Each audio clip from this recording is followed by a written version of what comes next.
Hello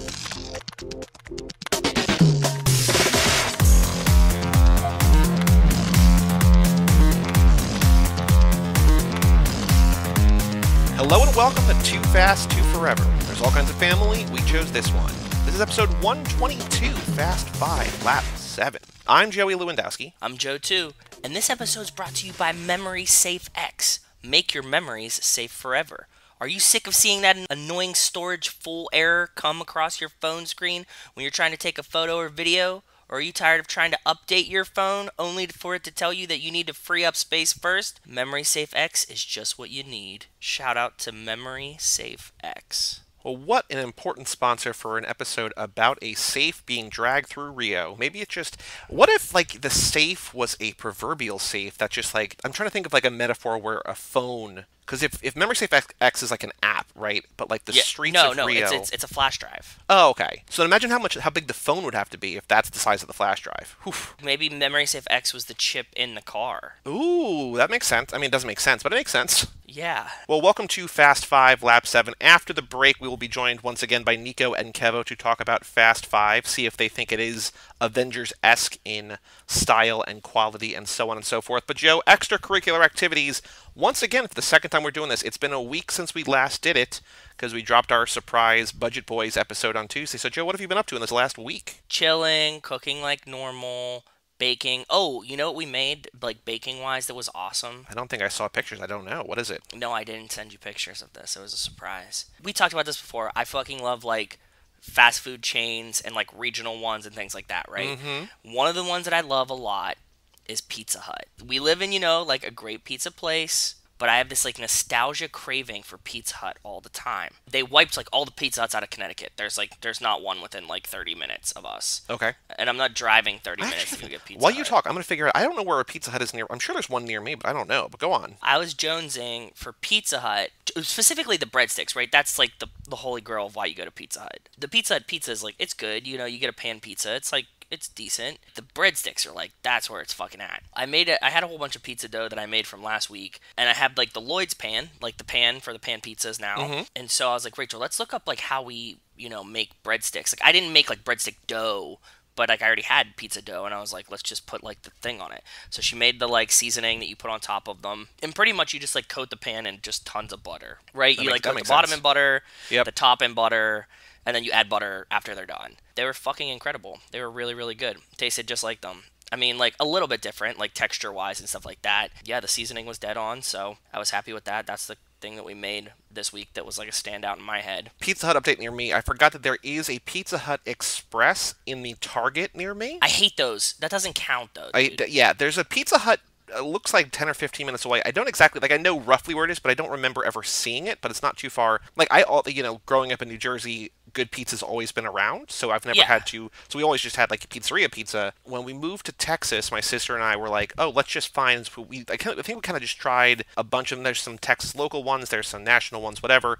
We just settled on Domino's. It was the closest, and we liked that one. I remember one night, my sister, we wanted to get pizza, but she also wanted breadsticks. I was like, all right, I'm just gonna, like, go do both. Like, I had to go, like, two different directions, but I got both. She's like, oh, how did you do? I'm like, you just go to two places. But, like, yeah, I never really had that Pizza Hut nostalgia, because I don't remember.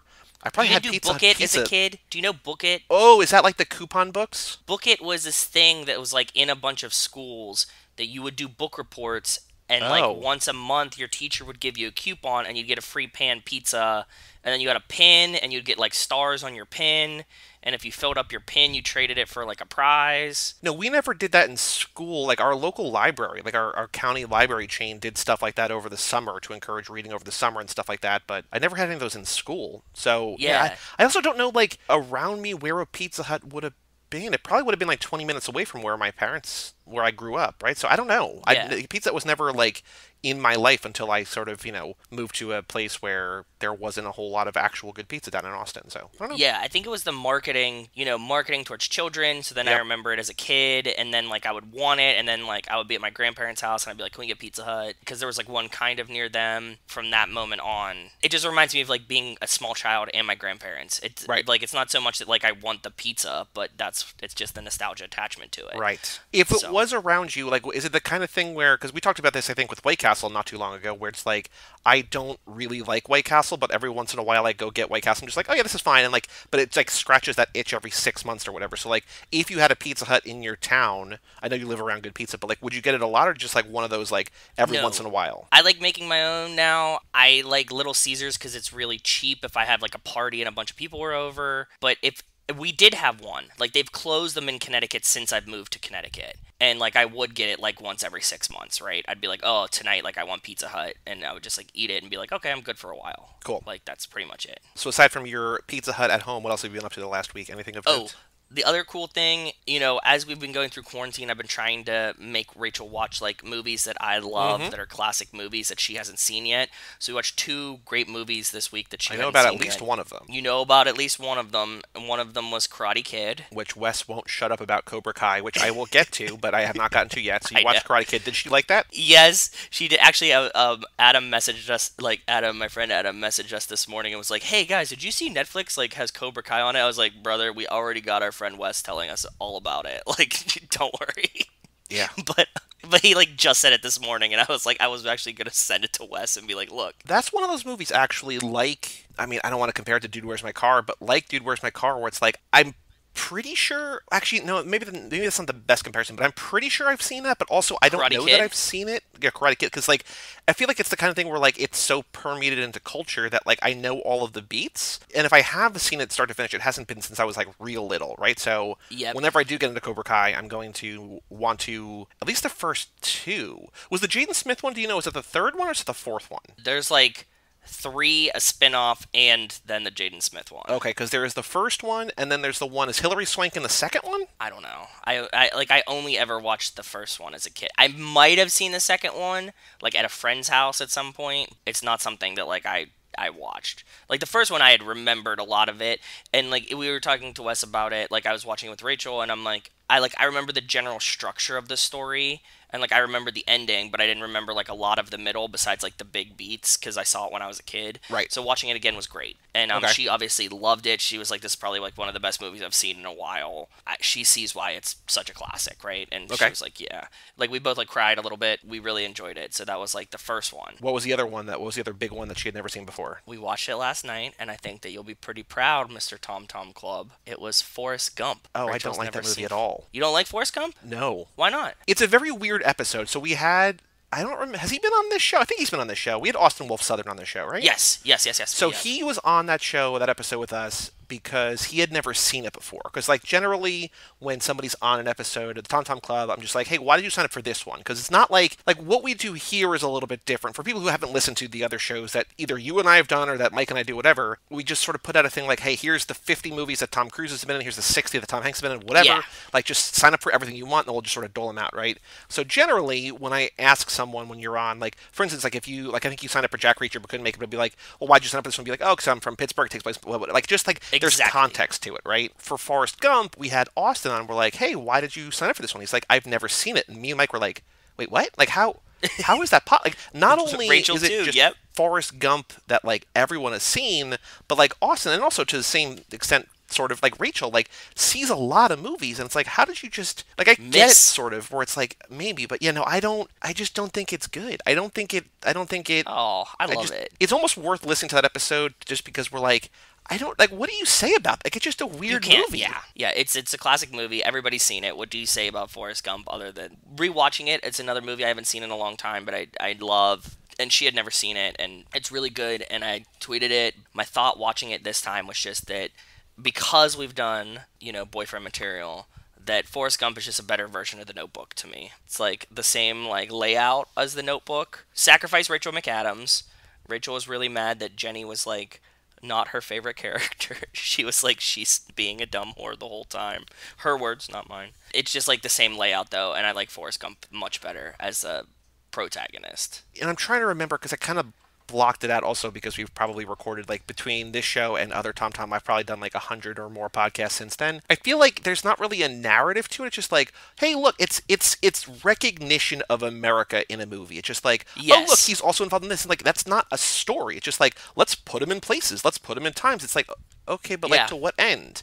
And like it's Americana in like both good and bad ways. I mean, even taking out the whole like able-bodied playing a disabled, playing a slow, you know what I mean, like a mentally I wasn't even bringing that up. It's just like a whole like iffy, like I know that he won Best Actor and whatever, but like there's a lot of things about it I'm just like, oh, it just doesn't work for me as a movie. And I also think independent of everyone else loving it, I feel that way. But then also to add to the fact that like people are like, oh my god, my favorite movie. Like how do you not love Forrest Gump? It's like, well, I just like it makes me more critical of it even more. But like even like taking my film snobbery like that aside, I just don't know that it works narratively or is like interesting. It's just like hey, like he's just running through time. It's like like literally, right? It's just like, oh, okay. It is. I like the simplicity of it. I get that I like the movie. I could see why people wouldn't like it, so it doesn't bother me. I'm not like offended. Like there's some movies that you tell me you don't like, and I'm like, what the fuck is wrong with you, right? Right. Like we've had these conversations, but like Forrest Gump isn't one of them. Like I think it's objectively well made. It just doesn't work for me like on any level. It's just totally like I don't enjoy watching it, but like technically and acting wise and everything, I'm like, oh yeah, like I can see why people would like it. But that was one where I was worried. Like Mike and I were kind of like, I was like, I don't know what Mike thinks about this. I don't know what Austin's gonna think about this. And we're like, oh, none of us really know how to talk about this. Because you didn't know how to talk about it because none of you liked it, or was it just it's like just you because just it's like it's a weird thing. It's just like a weird experience. I don't know. It's none of us really liked it, but it's also we sort of talk about how like with comedies, like it's hard to talk about comedies. Is like do you just repeat jokes? But like this, it's just like exactly. You just talk about moments. Like oh yeah, he was with Elvis. Okay. Yeah, Watergate. That was Forrest Gump. Like, yeah, I get it. That you're right. If you were trying to talk about the movie, like, other than being like, oh, it looks beautiful and like the acting's good, right? Then it's like, there's no plot. I mean, there is a plot, but it's like a 3-sentence thing because it's just him being another shit. So yeah, exactly. Makes sense. It's a weird thing because that kind of kicks off. Or that's like in the start of because he had this run from like '92 to like 2001 ish, where just like it's not exclusively like great movies, but it's exclusively like the biggest movies of all time. And he's on a stretch where it's like that and Philadelphia, which you won an Oscar for, and like Saving Private Ryan and 2 Toy Story movies, and like there's like and like Apollo 13. Like there's like literally a dozen movies like in that decade. I honestly or so. forgot that he's in Apollo 13. Yeah. Wow. Oh, The Green Mile, like all these movies that are like these massive movies. Mike and I have talked about like doing podcasts just of actors that we like. And we've sort of talked about this too, like doing one about actors that we like that we want to see their movies, and like we kind of expected this to be all great things we'd love talking about, and like a lot of it just like he's good. Like I don't know, he's good in it. Like I don't know what there is to say about it. Like he just. And I think that's the bigger issue that I kind of have with Hanks Memories. It's like, yeah, like he's a good actor. Like they're not thought-provoking films and stuff. Yeah, he's just like, oh, he nailed his part. But did Rachel like Forrest Gump? I mean, aside from the Jenny angle, she did. She enjoyed it. She said she didn't know how she hadn't seen it, and it kind of reminded me about what you were saying about like Karate Kid. Yeah. She was like, it's one of those things where she like knew all the beats to it, but she was like, she's like, I can't remember seeing it, and I would have remembered if I saw something that wasn't it. I just knew the trope of it. Like I think it was one for me that I had to like seek out. I don't think I saw it like in school. I think I had to when I was watching college, where I was just like, let me just see everything I haven't seen. Like I think it was one of those. Like it feels like the kind of movie that everybody just like kind of comes across at one point, right? But like I feel like my parents played it for me when I was like 7 or 8 or something, you know what I mean? Like kind of early, kind of not. Like once you get beyond children's movies, right? Right. It was like one of those movies that was like on TV, and my parents were like, "Oh, we can watch this tonight," and you'd be like, "Oh man, cool." Yeah, like because there's stuff in there that like kids shouldn't like. I mean, Jenny dies of AIDS, right? But like spoiler, but I guess people know. Like I feel like it's all kind of like hidden with like this gloss or this sheen of just Americana in general. Just like like exactly. An 8-year-old could see it and not understand what they're seeing, right? So I don't know. Yes. Yeah. Because it's told through Forrest Gump's eyes, who's pretty much seeing the world as an 8-year-old, anyways. Yes. So he's like, yeah, like this guy like was singing and dancing, and like I met this guy, and like if you don't know who Elvis is and you don't connect the dots in your head, you're just like, oh, he danced with this guy, cool. Yep. Anything else of note in the past week? That was it. That was a long thing of nonsense, but that's what I've been up to. How about you, brother? What are you up to? This weekend, as we're recording, so this past weekend as this comes out, was, I don't know, I'm trying to think of like the theatrical releases that went straight to VOD, but this was definitely, I think, the first one I was like super excited. I mean, we had Bloodshot, but I was Oh, like, I was excited about it, but I wasn't really super excited about Bloodshot. Sorry, Vin.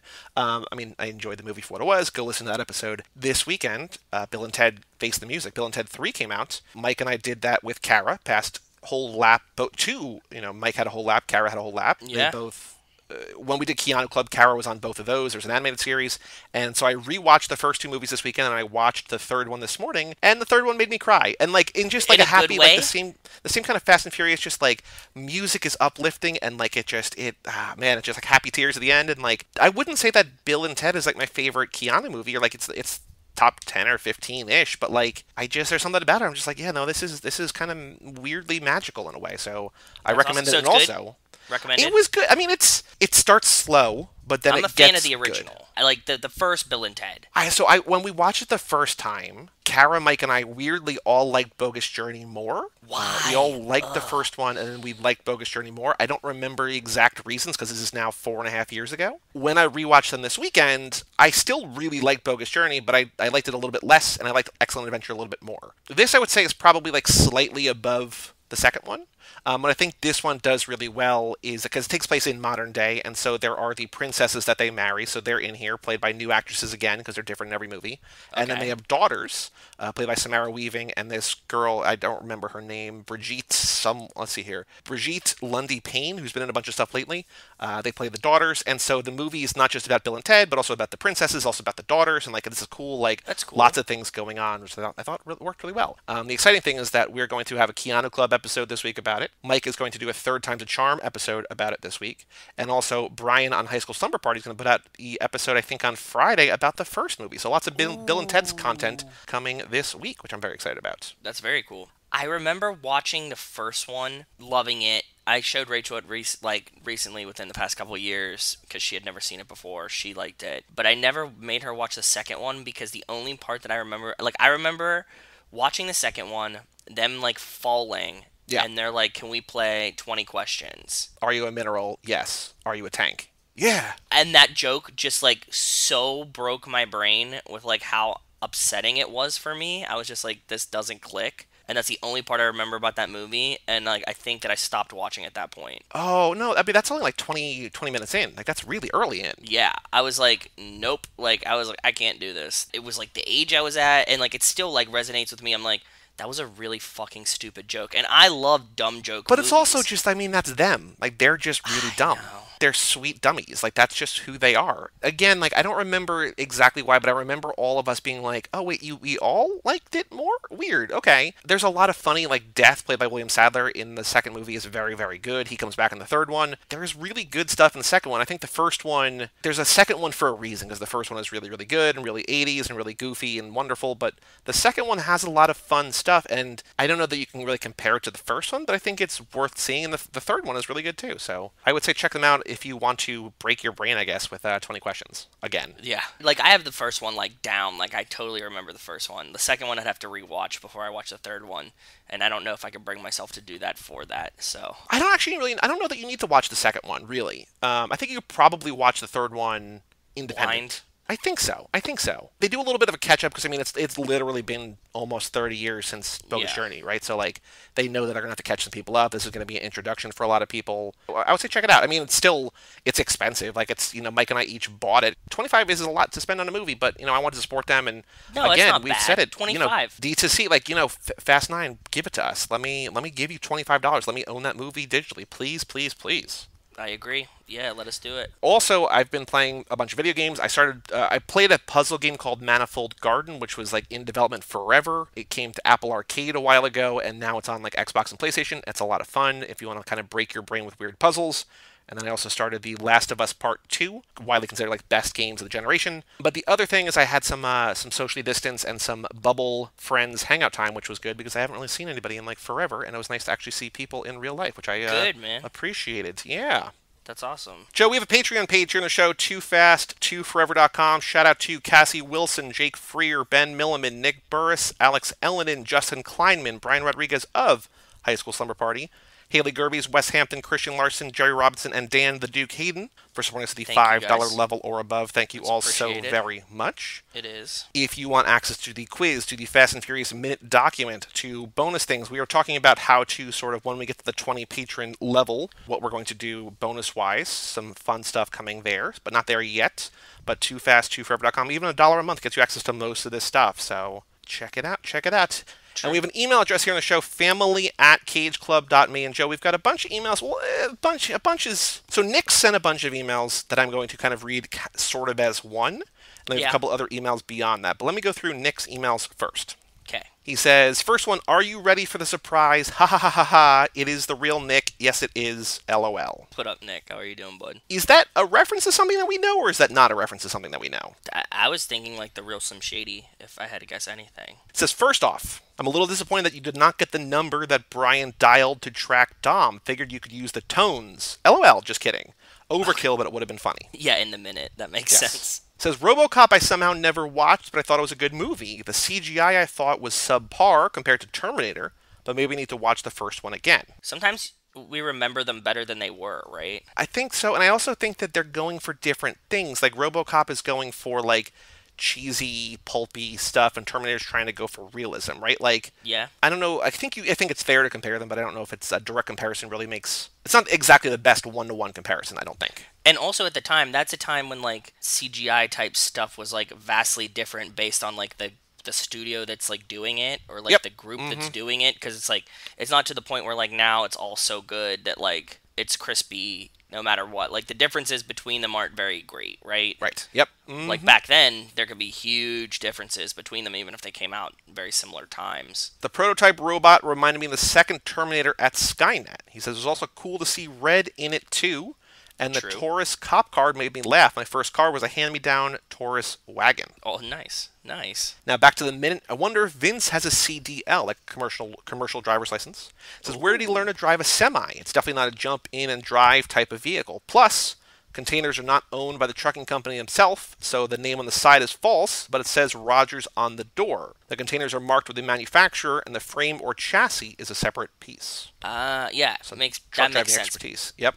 But I never thought about it. But yeah, that makes sense. It says Total Recall, I saw once. I always loved Arnold's one-line, two-meaning quotes like "screw you" in this movie, where he Yeah. gets killed by the screw, but also "screw you." And in Commando, where he drops the bad guy off a cliff and he told the girl he'd let him go. I like those two. Puns are always fun. Talking about the hologram, I think also in Total Recall, it says it reminded me sort of a Fast and Action in Skyscraper, the movie with The Rock.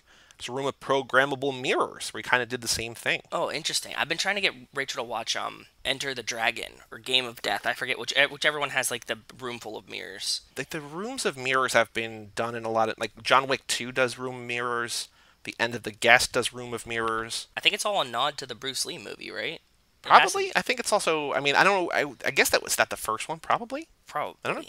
You were talking about Good Cops and Gone in 60 Seconds. We're talking about Timothy Oliphant. He said Yeah. he played a U.S. Marshal in Justified, an awesome show I feel wasn't as popular as it should have been. Well, Nick, stay tuned. In this episode, Nico and I talk a little bit about different Timothy Oliphant shows, about him being offered the role of Vin, or Dom, being offered the role of Dom, Yeah. and then Santa Clarita Diet and Deadwood and everything. So in this episode, stay tuned for that. Yeah, and you said you liked Justified, right? Didn't you watch Love it. Yeah, do love it. Yeah. He says, okay, time to get cracking to finish Crossroads. Catch you later. Four Horsemen, Nick out. And then he sends, what an episode. Holy moly, awesome. Made me want to play the game all over again. Awesome. Good. Yeah, dude, we were super stoked about the Andy episode, man. Yeah. Says, I thought the same thing you guys said. It was a look into what Dom and the family were doing around Hobbs and Shaw. And then he says, I think Cam may have given Tej some hacking knowledge when they were in Miami, or maybe the other way around. Ooh, that's a good plot thing. Yeah, we didn't talk to Andy about that. Maybe. I like that. Yeah, same. He says, I see potential in Vienna and Cam being in the movies because Andy and the company made the characters look like themselves. That would be so badass. They're in the family now, so I hope they are. We said the same thing. And it's a great place, in the Letty-driven Yep. movie. We Yep. definitely could have it happen. Exactly. As you can probably tell, I'm a little excited. There's so many Easter egg teases from Andy. I got high hopes. LOL. I hope somehow we can add the story into the lap. So this lap we're doing with Nico and Kevo, we're going to do Fast and Furious Spy Racers again. I don't know if we want to do the game every time. I mean, I guess it depends on, we could ask the guest each time, right? Like, Do you want to Yeah, do an 'cause it's episode not each lap long. about the game? Yeah, we can offer it, right? If not, we can talk about it with them at some point. Because I feel like 3.5 hours depends on what. If we can find like a kind of a condensed playthrough on YouTube, maybe Like a just cutscenes playthrough. we'll have to find it. 'Cause I also don't know if I want to do Spy Racers every lap. I mean, Nico and Kev like specifically, explicitly asked for that. I was like, okay, sure. Yeah, we'll have to see. If Cam and Vienna get added, then I Yeah. think that it becomes canon, right? Maybe what we do, and this is again kind of like it goes against my like rigidity of all things, but like when we do like this lap or what we're planning for next lap with one guest the entire time, maybe we do it then. But like I don't know that if we have different guests every episode, I don't know if we need to Very do fair. both, right? Good call. Yep, I agree. That's cool. I like So that. maybe this lap, maybe next lap. I don't know. We'll see. We'll see. We'll see. Anyway, I'm going to stop now before I get carpal tunnel by emailing on my phone. Four Horseman Nick out. Well, thanks for writing in, Nick. Then he says, What? I remember seeing Blue Crush a long time ago. Good movie. It was funny that all four girls took turns wearing the board shorts, and it made me smile when the quarterback said he got clocked by Warren Sapp. Number 99, baby. Plus, 2002 was 1 year from their Super Bowl win. Woot woot, LOL. And then he sent one more email, just as fast connection. She was under the hood. And I'm guessing that was in probably Blue Crush? Was she? I know she was working on the surfboard. At the beginning, yeah. If we miss one of those, for sure, definitely a fast connection. Yeah, maybe when the car's like not working or something. But thank you, Nick, for writing in. Thank you for all those, and I'm glad that you enjoyed our Fast and Furious Crossroads episode. Yeah, same, brother. That's why I was trying to get you ready. I sent Nick a message before it came out, like after we did the interview with Andy, like, keep your eye out, like, this one's going to be good, because he's all excited about the game, and he was talking to us about it a bunch when he was playing it, so glad it worked out good. Our next email is from Wes Hampton, subject line, Budget Boys, what up, fam? What up, Wes? How are you doing, bud? Says, what a nice little treat to wake up and see your Budget Boys interview. These guys seem like they were a lot of fun to talk to. I know we've talked about what a fine line parody can be, and it feels like in the last decade or more, popular parody has leaned real hard in a direction I don't enjoy. But I think the key to making one this entertaining is the fact that it was clearly done by people who have a love and respect of the movie, even while they're poking fun at it. Agreed, 100%. That's what we were saying to them, like, thank you for not being savage, in quotes, about it, right?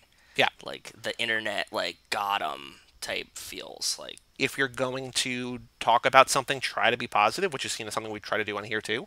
But sure. like my big takeaway is like, yeah, like they're poking fun at Fast and Furious, but like you don't spend 2 months making a thing just to make fun of it, right? Like you do it because you want it, like you care about it in some weird way, right? So Yeah. like they're making fun of it, but it's also like no, they actually care about this and they want it to be in how bad it is. They want it to be good. And I also think that anytime that art comes out of a passion, it is better. Yeah, like for sure. generally, like you can tell like when a show was made because the studio told them to make this movie or this show. Like Edward Norton having a contract and being an Italian job and being like, I don't want to be here. I'm not going to try. And it's just like, God damn it, guy. Like effort, Yes. a little bit of effort. But also, I don't want to like take myself down a peg, but like I think you can hear me on like Hanks and the Memories versus Cruise Club, where like I thought I was going to love both, but like as it went on, like Hanks became like an obligation, and Cruise was like, oh no, I'm loving this, and so I Yeah. have more energy and excitement, and like I'm not getting paid to do either one, but it's the same thing. It's like, oh no, like Agreed, it's easy to see when you're into something and you're just like, no, I'm just doing it because like it's Friday, we got another Hanks, so all right, let's go. Going Come on. through the motions. Yep. Wes says, I think I know what happened to their toy helicopter because I have a similar story. Allow me to take you back to Christmas 2014.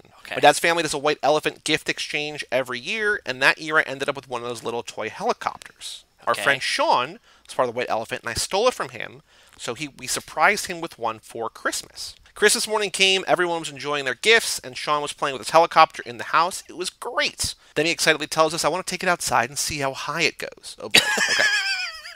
Sorry, I already know where I mean, like, to see how high it goes is like, that would have been one of the first things that I did too, and it's never going to end well. Quick side note, the box specifically says for indoor use only. So Sean goes Oh. outside, and literally 20 seconds later, he comes back in all dejected and says, well, that's gone. Same thing happened to him that happened to Kevin and Kent. He took it up, it just kept going and wouldn't come back down. What we figure out later is that while the helicopter is flying, if the signal to the controller is lost, either from being out of range or the remote loses Yep. power, instead of turning off, it goes into hover mode, so it won't crash and break, which makes sense. Yeah. So we took it outside on a breezy day and it quickly got out of range of the remote. And that point, it's in hover mode and the wind just took it. He said it went so far, it never came back down before it disappeared. So my guess, that's what happened to their helicopter as well. it probably just wasn't as windy as it was here. So now they're just in the helicopter heaven in the sky or something, right? They're just where all helicopters go when they've passed on. All helicopters go to heaven. There's all dogs go to heaven. There's all dogs go to heaven too, and all helicopters go to heaven. The trifecta of movies. That's exactly what I was thinking. That makes perfect sense, though. As soon as he said like it just went up and like yeah, it's like the remote's gonna disconnect and it doesn't want you to break it in the house, but it's never meant to go like 20 feet, 30 feet above you, right? Right. So It probably it's probably, okay, you're in a room where it's like kind of vaulted ceiling, so maybe like 16, 18, 20 feet if you're really wealthy, and like beyond that, it's like, good luck, kid. exactly, yeah. You take it to like your gymnasium or something, this fucker's just floating up there forever. It's like when you see like a balloon in the rafters at like an arena or somewhere, just like, oh, that's sad. Like the balloon's up there for till the helium goes away or whatever, right? So it's like a helicopter though. Yeah. That's all I had to add to your discussion, says Wes. So until next time, stay furious and keep your toy helicopters indoors. We will. I don't have a toy helicopter. I have like a dangerous history with like toy remote control things.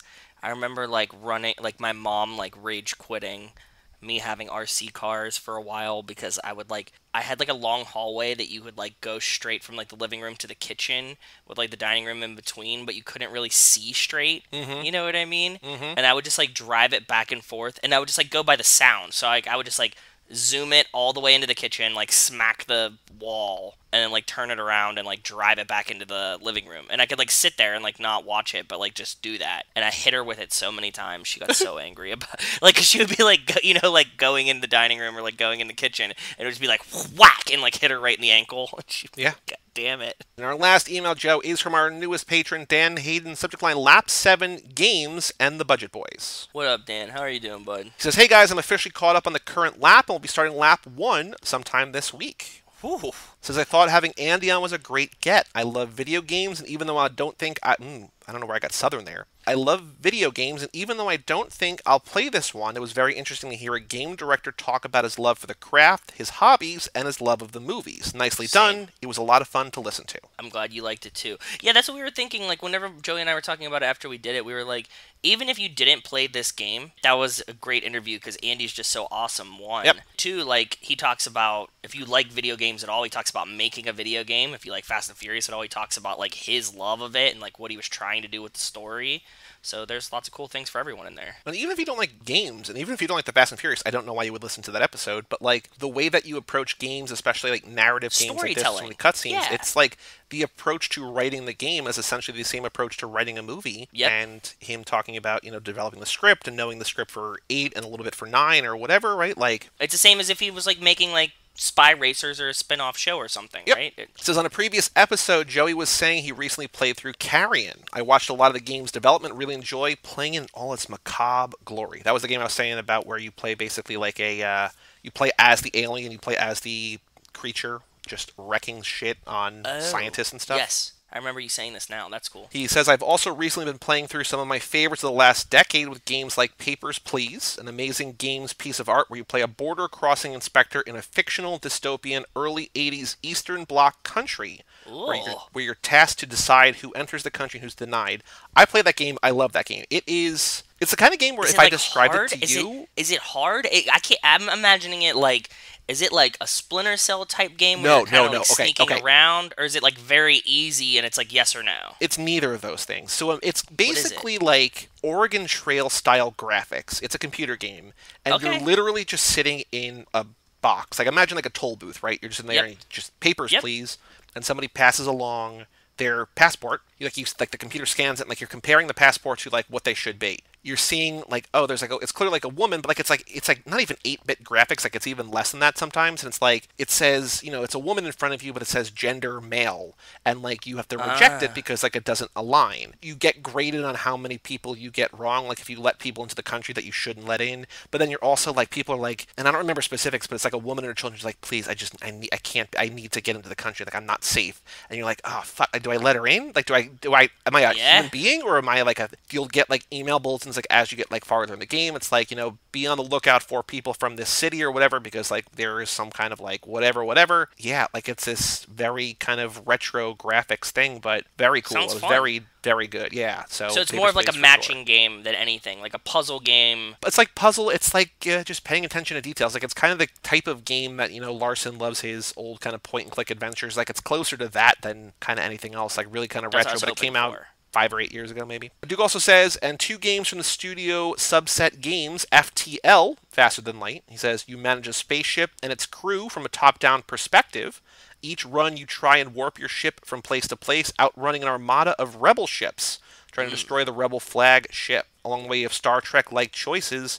You can upgrade your ship, make new enemies and friends along the way. I have not played that game, but that was, I think, a lot of, like, whenever it came out, like, a lot of sites had that, like, as their game of the year. Like, that's a big, big computer game from the last decade. And he says the last is Into the Breach, turn-based strategy game where you control time-traveling mechs, all with various weapons and passive abilities you have to use to outmaneuver and destroy kaiju monsters that are trying to destroy the planet. I highly recommend all three. I've not played that either, but I have that on Switch, so I'll take Duke's suggestion. Check I it will out. play that. Yeah. Those are all like highly acclaimed kind of indie, smaller studio, which is right in my wheelhouse. Sounds I didn't know good. that Duke was that into games. I got to talk to Duke more about games. So shout Yeah, out to Duke. definitely. You learned something new about your friend here. Says, anyway, I'm ranting. You did say we got nothing but time. Actually, no, I knew he was into games because he wanted to do, like, he was talking about possibly doing a podcast. Like, he's been mulling over starting a podcast on the network, and, like, one of his ideas was about games. I just need to talk to him more about games. That's what I'm learning. He says, anyway, I'm ranting. You did say we got nothing but time. But lastly, briefly, can't believe you got the Budget Boys on the show. I watched the film after seeing an article about it on the AV Club,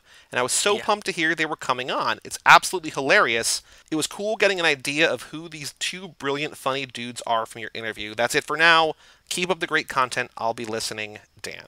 Well, thank you, Dan. Thank you for listening. Yeah, we're glad we got the Budget Boys too. And it was. I think it was really great to get like a look behind the curtain a little bit with them to try to figure out like what the motivations were for doing it. That's all the emails that we have today. If you want to email family@cageclub.me, we will read it on the next episode, whenever that is. I guess that'll be this Friday for Girl Fight. So, yeah. Ooh, yeah, true. Joe, on the streets, Fast and Furious news. Is there any news that you have seen about the Fast and Furious movies? I What got you got? one. Jason sent it to us. There's a lot of rumors swirling around. Again, just rumors. We don't know. But the Tom Holland's going to be in Fast 10. 10, not 9, 10. Not 9, 10. Interesting. Okay. It kind of would fit. Like when I was like reading it, granted, it's still just rumors from websites like Slash Film or whatever. I can kind of picture him being the Brian successor. I can see that. Like, just kind of like a clean-cut, handsome, young white dude, sort of. Yeah, I mean, Yeah. like not a Brian replacement, but the successor, right? But, you know, Like, I do feel like, and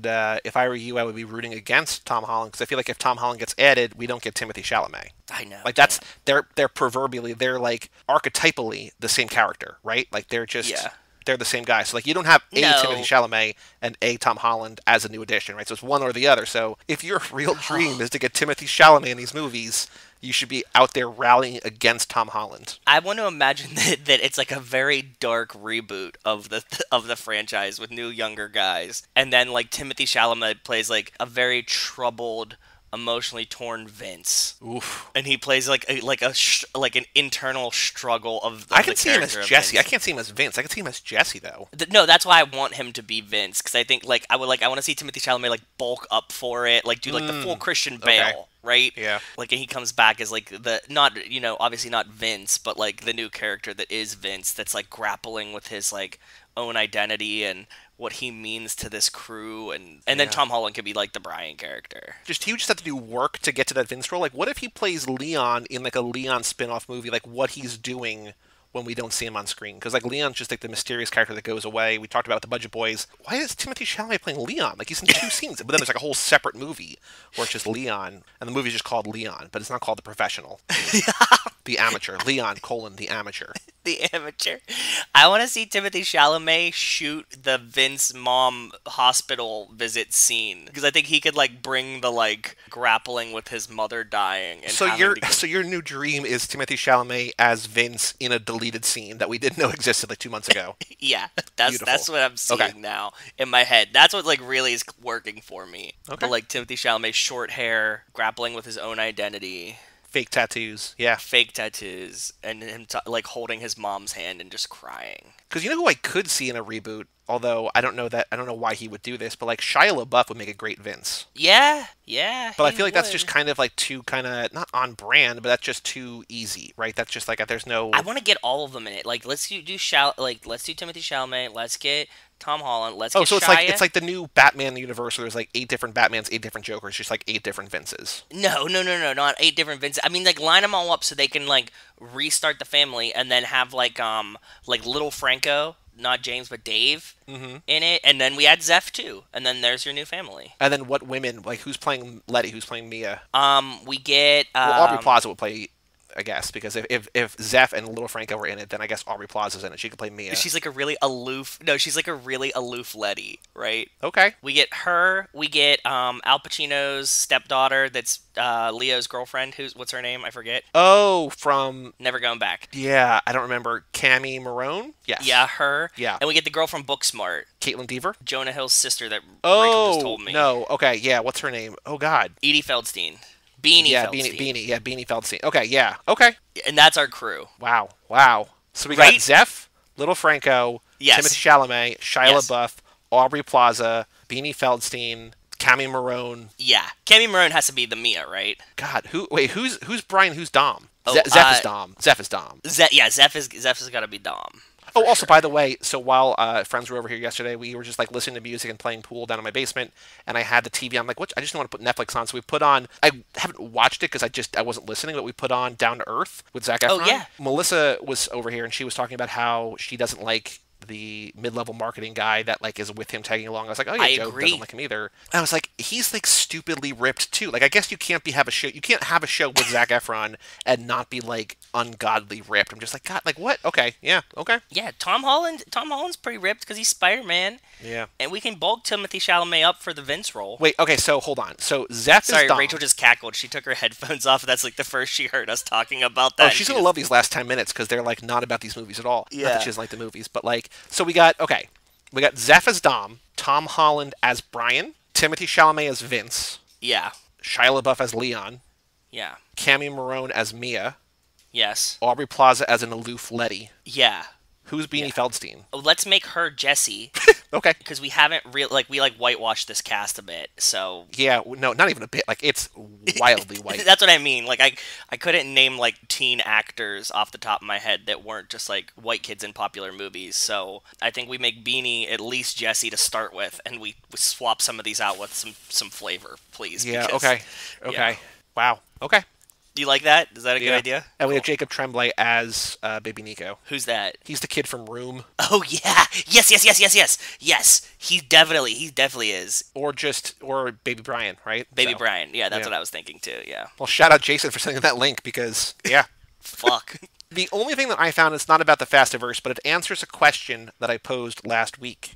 I found an article called Michelle Rodriguez signed up for She Dies Tomorrow as she wanted to do, quote, some weird stuff. Because remember, I was like, That's I watched that cool. movie where it's just like she's in for 5 minutes, and I'm like, why is Yeah, she in yeah, this? The director wrote the script about her niche comedy thriller, wouldn't call it a comedy, about a woman who's convinced she's going to die the next day, blah, blah, blah. When she needed to find an actress for a small part toward the end, she thought back to a meeting she had with Michelle Rodriguez years earlier. I'd met her in a meeting because I heard she wanted to do more female-directed and weird stuff. I don't really do a lot of general meetings with people unless they sort of fascinate me in a way. I Yeah. think she's so good and strong in her performances, so I sat down with her and had lunch, and she was like, I just want to do some weird stuff.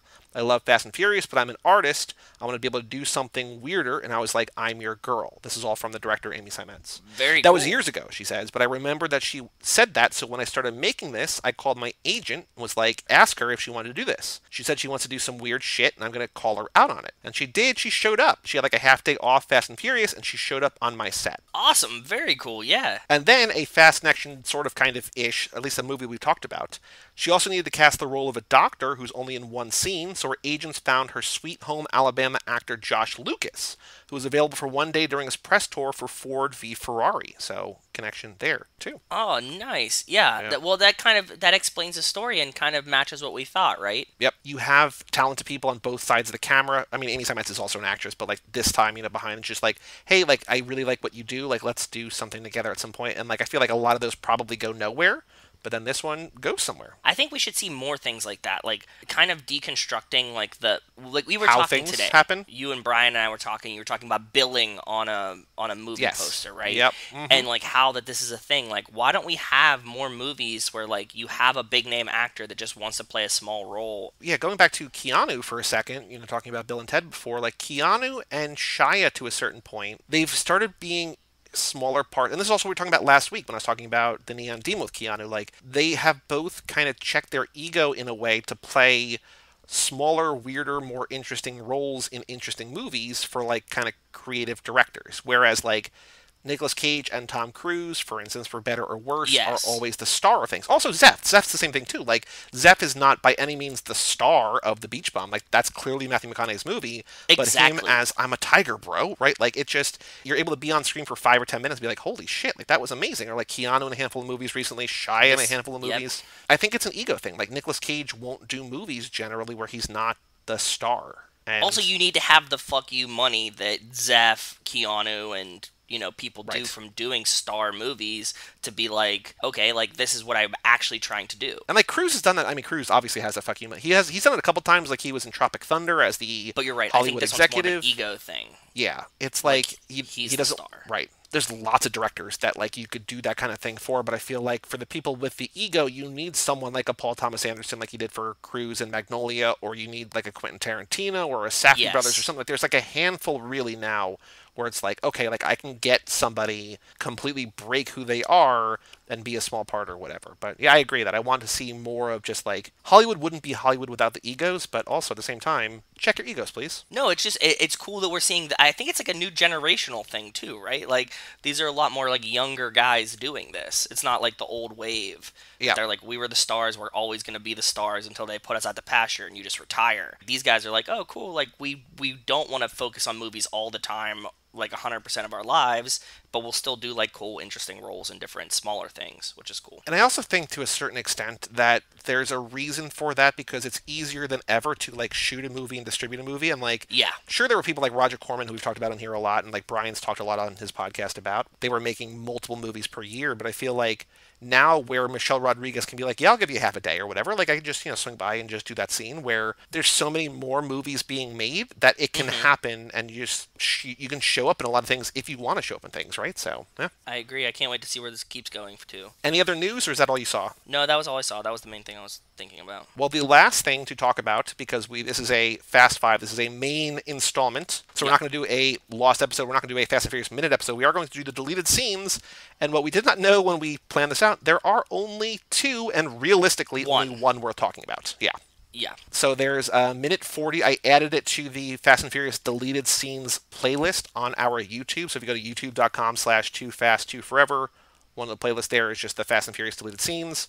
So you can find the one video that has the 2. So let's just get the one out of the way. The first one is presumably it's an extended scene, kind of. Brian and Mia meeting Rosa and Nico. So this is the beginning of the movie when they first get to Rio, right? The favelas. Yeah. Yeah, there's not a lot to say here. He introduces like, this is my wife Rosa and this is Nico, like my baby. And if he does that, then you lose the like reveal. The only note that I have is that it kind of spoils the Nico reveal. So verbatim. Yes. Yep. I can see why they cut this, right? Because it doesn't make it like a powerful scene between Dom and Vince as he's dying. It just becomes like, oh, you didn't know this yet. But the audience does, so. Yeah, exactly. But then the other scene, the more important main scene, the one worth watching this for, the one worth talking about, is between Hobbs and Elena, and they're getting video footage. And I was trying to figure out, I thought at first that this might be after the shootout chase, but I think realistically, based on what they say, it's after the family robs Reyes and like who says who's hiding. the money. I think it's that, right? It's got to be. Yeah, it's after he burns the money and Reyes' hideout, and they're like, tell him we're coming for all of it or whatever, right? Like, Right. Dom sets all the money on fire. That's exactly, like, this is like the scene right after that. And you see them get boxed out by the police. Like, Elena's like, they won't let us in for hours. They want to do all this evidence or whatever. But it's more so because, like, it's all Reyes' men, right? So, like, they're just cleaning up the scene or whatever. Kind of like in 4, when Dom is doing his Sherlock Holmes thing where he's just, like, seeing the car tumble down the road as he's visualizing it. We don't see the visualization of it, but we see Hobbs doing the same kind of thing. It's just like, okay, metal door, drop door, so it needs this. Like they got this crew, like whatever. We need And, like, 7 or 8 people. Yep. Like they work together. There's no body bags. They knew what they were doing, and like basically it's just like I know who this is. Yeah, he starts to put together and like let you know that he knows that it's a family, right? Yes. But the best moment in this, or maybe the entire, I think the entire Fast Five movie, which is still my favorite movie in the franchise, as they're walking across the street to get the video footage. Yep. Taxi drives by, and The Rock slaps the back of the taxi, basically like, "Get out of here! Keep on moving, boy!" And then the taxi honks. It's just like, so in the YouTube video, in the comments, it's like one of the top comments is like, "I can't believe he thought slapping it was going to make it go faster." I'm like, I don't think it's that. I think it's just like, get out of my way. Like, I got no time for this. And just like, basically smacks. Did he smack that ass, or did he grab it? Like, it just like just slaps it, moves on. It's the funniest. That's not in the script. That's just The Rock doing that thing. This had to be like the Brian Silliman situation where like they had some guy driving a taxi and like missed his mark, and The Rock's like, it's like walk straight this way, and like some guy like stopped a little short, and he's like move and just like hit the like I'm in acting mode and just like hit it. Yeah, because that's definitely like a closed set. Like, there's a lot of things going on, but there's no way that they're like letting The Rock cross like an active open street, right? Exactly. So like, but yeah, like he just like slaps the taxi, which is great. But then there's another thing. So this is all like in a minute 20, like this scene, which is great. And so then he climbs up, he sees the camera, and he climbs up or whatever. Elena's filling in about it's Reyes' cash house. He climbs up a light pole. Whatever. It's incredible. He tells her to look away because he's about to steal this. He's like, I don't want you to like, to upset your delicate sensibilities or whatever. And she says, is this standard evidence collection in the States? And he says, woman, there ain't nothing standard about me. And I'm like, God, like that's such a good line. Such a good for line. anyone, especially him. And it's like, man, like I wish that was in the movie because like it's another quotable, right? Where there's a couple things that's like, God damn, like that's good. It would be great, but I think it would throw the sternness of the Hobbs in the first one off. Because you get that Rock smile, right? You get like the charming. Yeah. So one of the things when we were on the Rocky Maivia picture show, we were talking about with Nate, and I gotta let Nate know about the scene. I don't know if he knows about the scene because we didn't. Yeah. I mean, we didn't really look into it, but we didn't know about it. We talked about how like he didn't feel like a character; he felt like a caricature, or like he felt like just like this type of character, right? Like not like a fully fleshed out. Yeah. Even just having this one little moment makes it feel like, oh no, there's a person in there, and I think like he's the Rock. We see the Rock right there, right? Yeah. Anything else to say about either of these scenes? Again, only a minute 40 in total. One of them not even really worth watching, but anything to say about these scenes? No. I think the second one's worth the watch, though. It's like I said, they're only a minute 40. The first one, pretend like you care about it and just watch that for 2 seconds. It's only like 10 seconds long at the most because it's like, they like walk in and he's like, here's Nico and my wife. And you're like, okay, cool. Yep. And then the next one starts and it's actually fun and cool. I was saying, I think I might have said this on the podcast too, but like the Hobbs and Shaw disc, and again, they might just be extended or whatever. There's like 35 minutes. Like, there's a lot. So, like, we're going to get back to a point where, like... I was looking today on YouTube. Just make sure, that there's only these 2 scenes that I could find. I saw, like, Hobbs and Shaw deleted scene 6 or something. Like, so I was like, oh, okay. So, like, and I, like, now that you say that, I'm like, yep, probably is. And I think I said that there's the Fate. Like, we're not going to have any for Fate just because there's only 2, and they're both in the extended cut anyway. But, like, I know for sure there are some in 6, 7, and Hobbs. So, we'll see what we get. Yeah, we'll find out when we get there. But, Joe, let's take a break, bring in Nico and Kevo, and talk about Fast 5.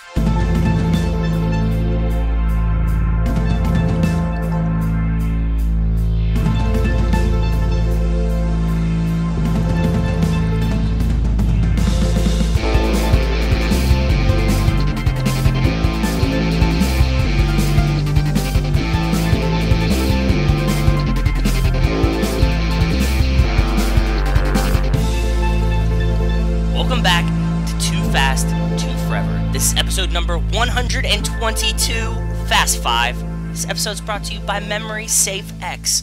Memory Safe X comes with a special program which finds all of your media, stores it, and deletes the duplicates. That saves time from organizing all the pictures and videos of yourself, and money from buying additional hardware and cloud storage upgrades.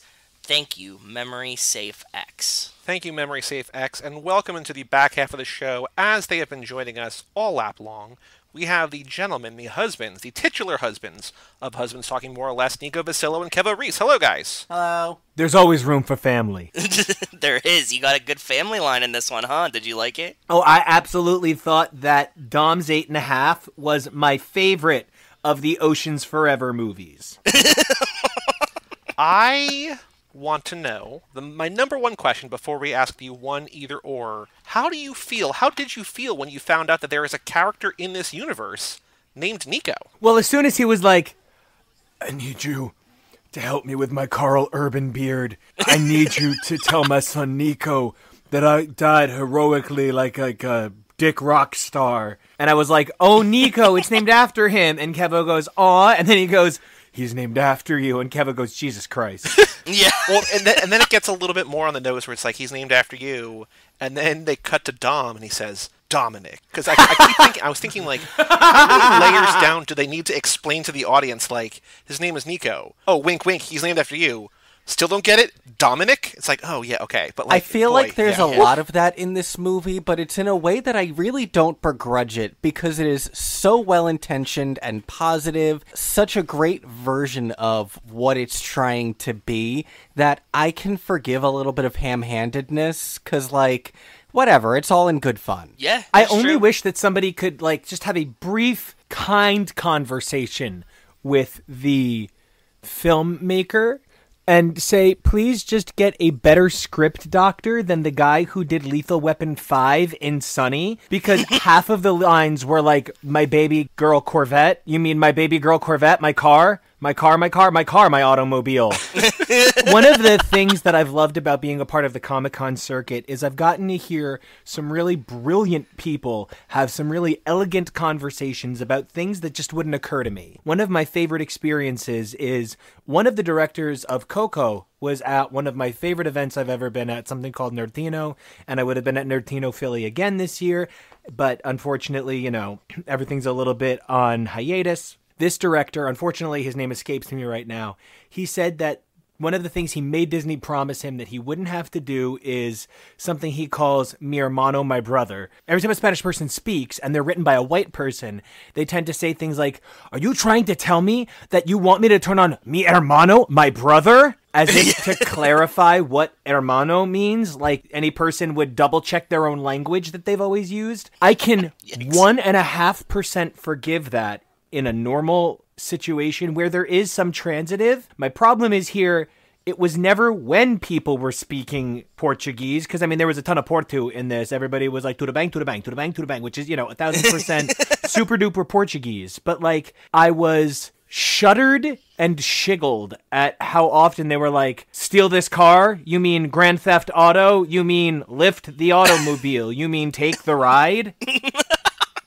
Yeah, but then that's just English clarifying English, so that's fine. Playing to the lowest common denominator in some regard, I guess. Yeah.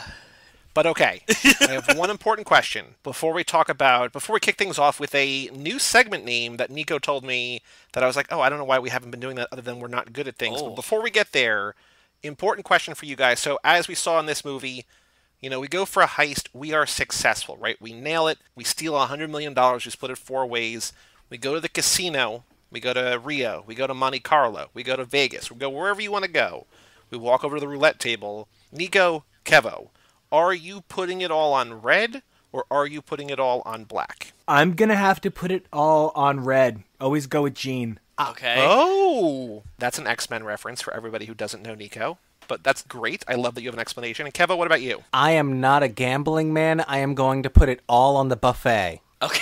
Ooh, buffet. I like that. That's our first time we've had a buffet answer. That's true. It is the first buffet answer. Like, because I'm that guy, you know what I mean? Like, but my vape pen is red because and everything I do is Daredevil or Gene. Like, I'm just like, I'm very specific. I want it red, bitch! Like, Makes sense. Meanwhile, mine is broken and can't properly hold a cartridge because I don't care. And that is very our relationship. Yeah. What I do love about that answer, though, is that we have had so many people say bet it all on black because Wesley Snipes said that in Passenger 57, and people who have not seen that movie still know that quote. And almost everyone who says bet it on black gives that as an explanation. People have said red, but nobody's ever really had an explanation for why Yes. red. Yeah. So this is our first ever explanation, and it's just, Phoenix is pretty cool, so... Yeah. You know, that's one of my favorite movies. That's the one where Wesley Snipes is a hapless cop in an airplane. Passenger 57, where are you? That's a Car 54, where are you reference for everybody who doesn't know Nico. We've been asking to kick off the conversation, what is the most Letty moment? Nico said, why are you not calling it the clutch Letty moment? Oh, Car God, pun. what an idiot. Yes, See, thank you. We're just not good at things. Nope. So now, Totally missed us. I appreciate that. Thank you for contributing. Wow. it is clear that Letty is not in this movie. She is in the credits scene when Eva Mendes. Oh my God! You have to. I literally to make another Nico reference. There's that scene in Alien. The android starts rolling around on the ground, spewing milk on everything. That was me during this credits scene. He's not It's joking. good, right? It started with Eva Mendes. It's like I'm looking at her and I was like, LOL, she looks like Maria Menounos. That feels like a joke I've made. Do you believe in ghosts? Well, so then I shouted, this is about to become even more supernatural, and I think, what's his name? Randy? Beardy Travis. What's his name? Vince. Vince! I was like, he's coming back. He does kind of look like Randy Travis, actually. He does. Two-part question here. So let's talk about, in either order, whatever you want to answer, the clutch Letty moment. Letty's not really in this movie other than a picture, but what moment do you think, what is most emblematic of this movie of Letty?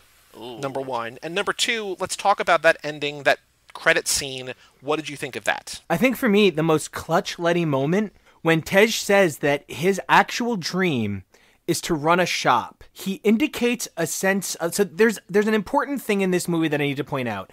I loved how many BIPOC there were in this film, and because by this movie, the moral core of the Fast and the Furious universe has sort of been whittled away.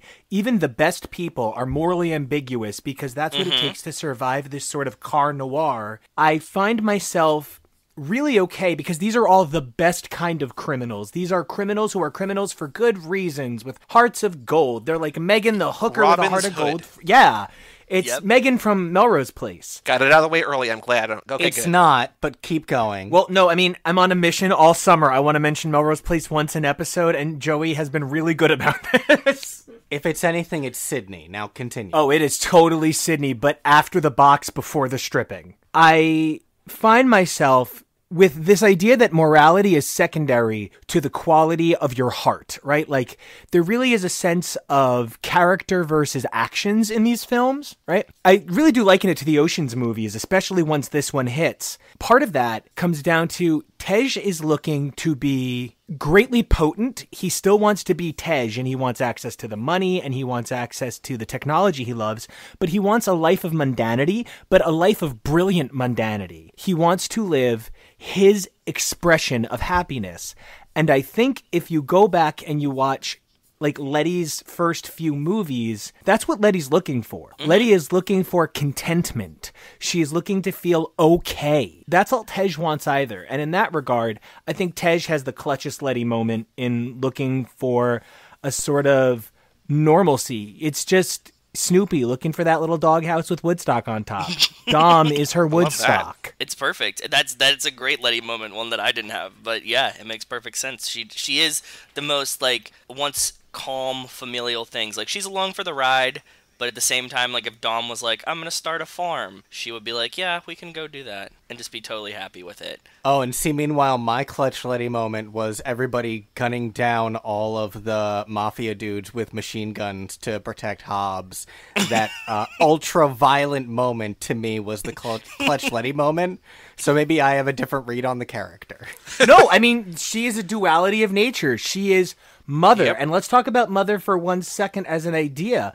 We have daughter, mother, and crone.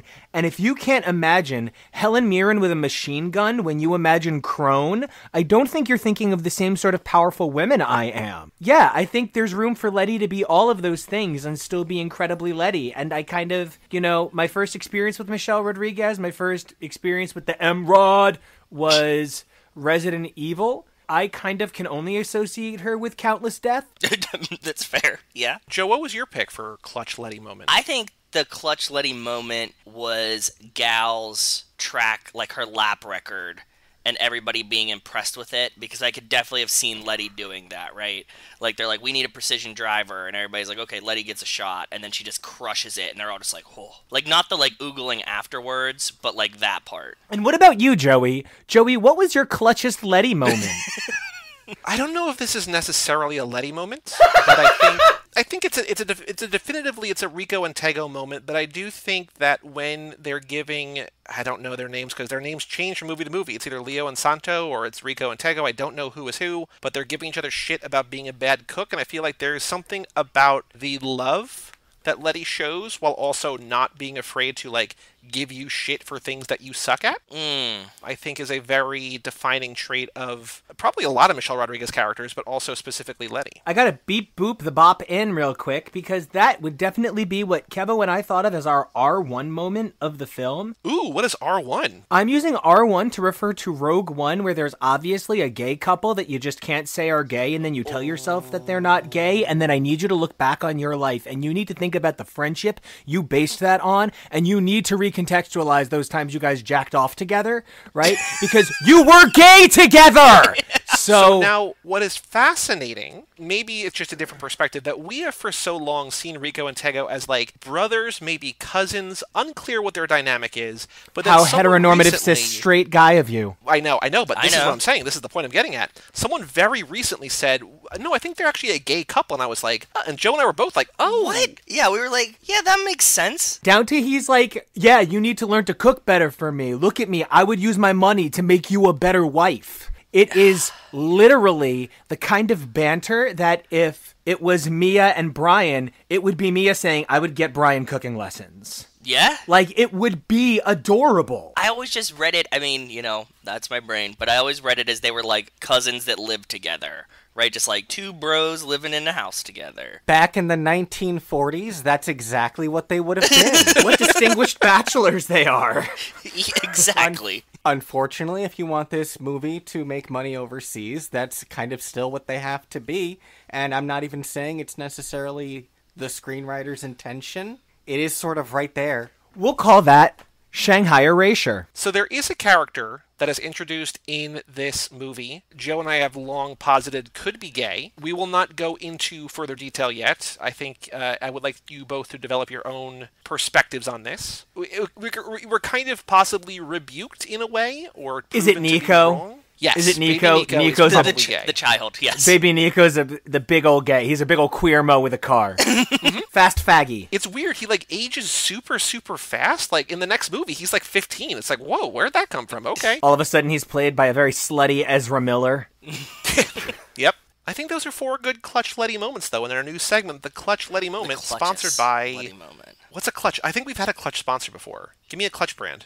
I don't know. Fendi? Gucci. Oh, you're saying Clutch like a purse. Well, no, Yeah. I was saying Clutch like the car thing, and then I don't know any Clutch thing, so I just went the other Clutch. But yeah, Nico and I got there at the same point. I thought we were naming handbags. Okay. No, I love that, though. Go with it. It was perfect. The floor is open, Fast 5. Now, do you see why we were calling it The Avengers, both in terms of, like, story, but also quality, and do you agree? Yes. Absolutely. I found myself fucking riveted. I cried probably twice. And I mean, it's not a lot to get me to cry. I specifically thought the moment, I don't want to get choked up on here talking about it, when Dom comes charging in with that machine gun to save Hobbs. Holy shit. Okay. That was like everything. Because that is what these movies are for me. I love specifically Dom and Mia the most, and only because I haven't really had Letty in 2 films. Dom and Mia have come to represent, like, this is the X-Men to me, and I use X-Men to represent a culturally diverse or emotionally kind of like psychological, ideological diverse cast where you're trying to homogenize a bunch of independent concepts. And I'm going to rewind a little bit.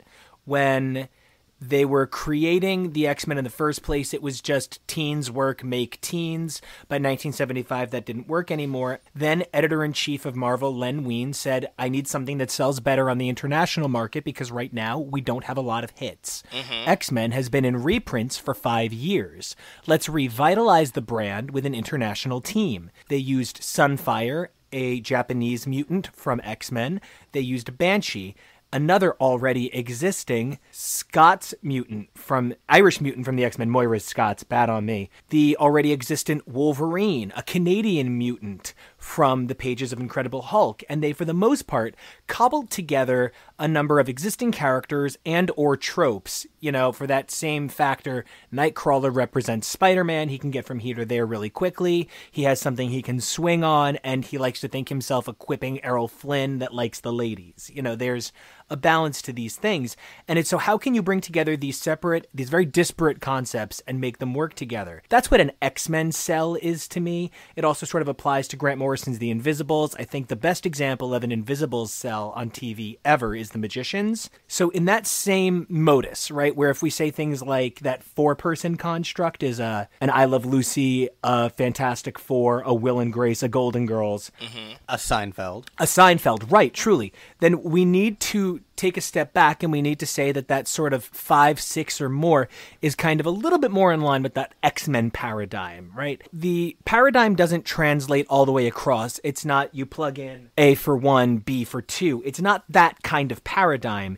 Instead, this is more that revitalized take on the idea where the former tough guy can be the lead guy. And that's where we get Dom, the Wolverine Cyclops, right? And that's a little bit more in line with your... Yeah, that's a little bit more in line with your X-Men Evolutions, modern film franchise, where Wolverine is in the infancy of our experience, not their experience, but our experience with this idea of the brand. I think of Dom as this sort of romantic hero, and I think the fact that the lead figure is more aggressive, a little bit more... Yeah, there's just really no other way to put it, but he's aggro. He's more masculine than Cyclops is. I think that's emblematic of a generation designed around the idea of the 90s look cool. With Dom, you have kind of a more traditional war hero. It's strange to me that we haven't been told that Dom served in Desert Storm, except I wouldn't believe that unless he stole a tank. It's really interesting. So seeing Dom charge in, when Dom, finally, I believe Dom with the whole, his family. Like, I finally believe it when Hobbs is laying on the ground and he's watching his friends all die, and that gorgeous muscle god that Kevo sent me the images of with the mohawk. Oh, so hot. Not the Quizmaster from Sabrina. No, not the Quizmaster. That was gut-wrenching, too. And that one guy that looked like a howling commando. But, like, the second grenade thrown at the Quizmaster, we were like, oh my god, overkill. Too many grenades. That was cruel.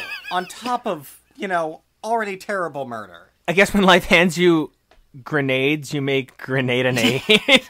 So, anyway. No. When he comes charging in and he's like, your family has been taken from you. I'm here to give you a new family. My family will protect you. You are lost. And I'm grateful he didn't actually say any of it out loud, because he could have. In this film? Yeah, really. This is a car I am driving, vroom vroom, So the other moment that made me absolutely go, oh, okay, at the end of the film, they're all like, are we gonna make it? Is it, you have that moment of intense fear. Dom has that moment where he's like, we gotta do it. There was something in Vin Diesel's performance where I was like, did Vin Diesel think he was going to die on this stunt? Like, a reserved sadness to his performance in the middle of an action sequence? And I was like, that is the spirit of a man who is going to die. Like, there's this moment, if you're a West Wing fan, there's an early moment in the series, I believe it's in a proportional response. A navalman on a ship that is in a hurricane, they're really scared that he's going to perish on this ship, and they get him on the phone with the president to convince him to stay strong, because the president really cares about these things, and it makes sense in the context of the show. The guy's like, it's getting pretty scary out here, sir. I don't know what to do. Jed, the president, who's the fucking president, just goes, I don't know, man. It sounds pretty bad. It's this moment of complete brokenness from a position of power that indicates to me a sense of vulnerability through masculinity that is an important element to a classic alpha hero. And that's something I got from Dom in the final chase. Before, Hobbs came in and just started executing people. Yeah, just full-on execution of the bad guy. Poof, poof. That always still throws me. Like, when I was watching it this time, I was like, oh, shit, I totally forgot that, because he's, like, the law, right? And, like, a good guy. Oh, you mean The guy who wields the power of the Justice Crush? Ooh, what is this? Well, you see, it's justice. He can only use it for good, but it goes a little too far. He's got so much power bursting inside him. If he hadn't been such a Johnny Law, he would have had the Furious Force. But instead, he has the Justice Crush. Okay. Because let's be real, Hobbs from the beginning of the movie acknowledged the fact that these people have magical powers by saying, don't let them near a car. Because, like, what are they actually going to do? Cars aren't literally magic. They can't drive them up walls. No. Except they are magic here. Well, not yet. I think another thing that was really important to the creation of this film actually sources back to something we discussed on HTML, for which I'm really grateful to Kevo. There is something to the value of legitimate size proportion in dynamic action sequences. The original casting of Predator was Jean-Claude Van Damme, but the problem was he wasn't physically intimidating enough despite being hysterically intimidating looking. When I think about somebody who can make Vin Diesel look small, and now this is really important, it needs to be somebody with The Rock's stature. Now, this is where we're going to get a little bit kind of funny, Nico, super sexual, but there is something that is very specifically alpha bull about Dom that is a unique trait that they give him. For the most part, men who are challenged by another position of authority grind their teeth or puff out their chest. Dom smirks. And he doesn't smirk like an evil Joker smirk. He smirks like he knows that he needs help carrying his balls around.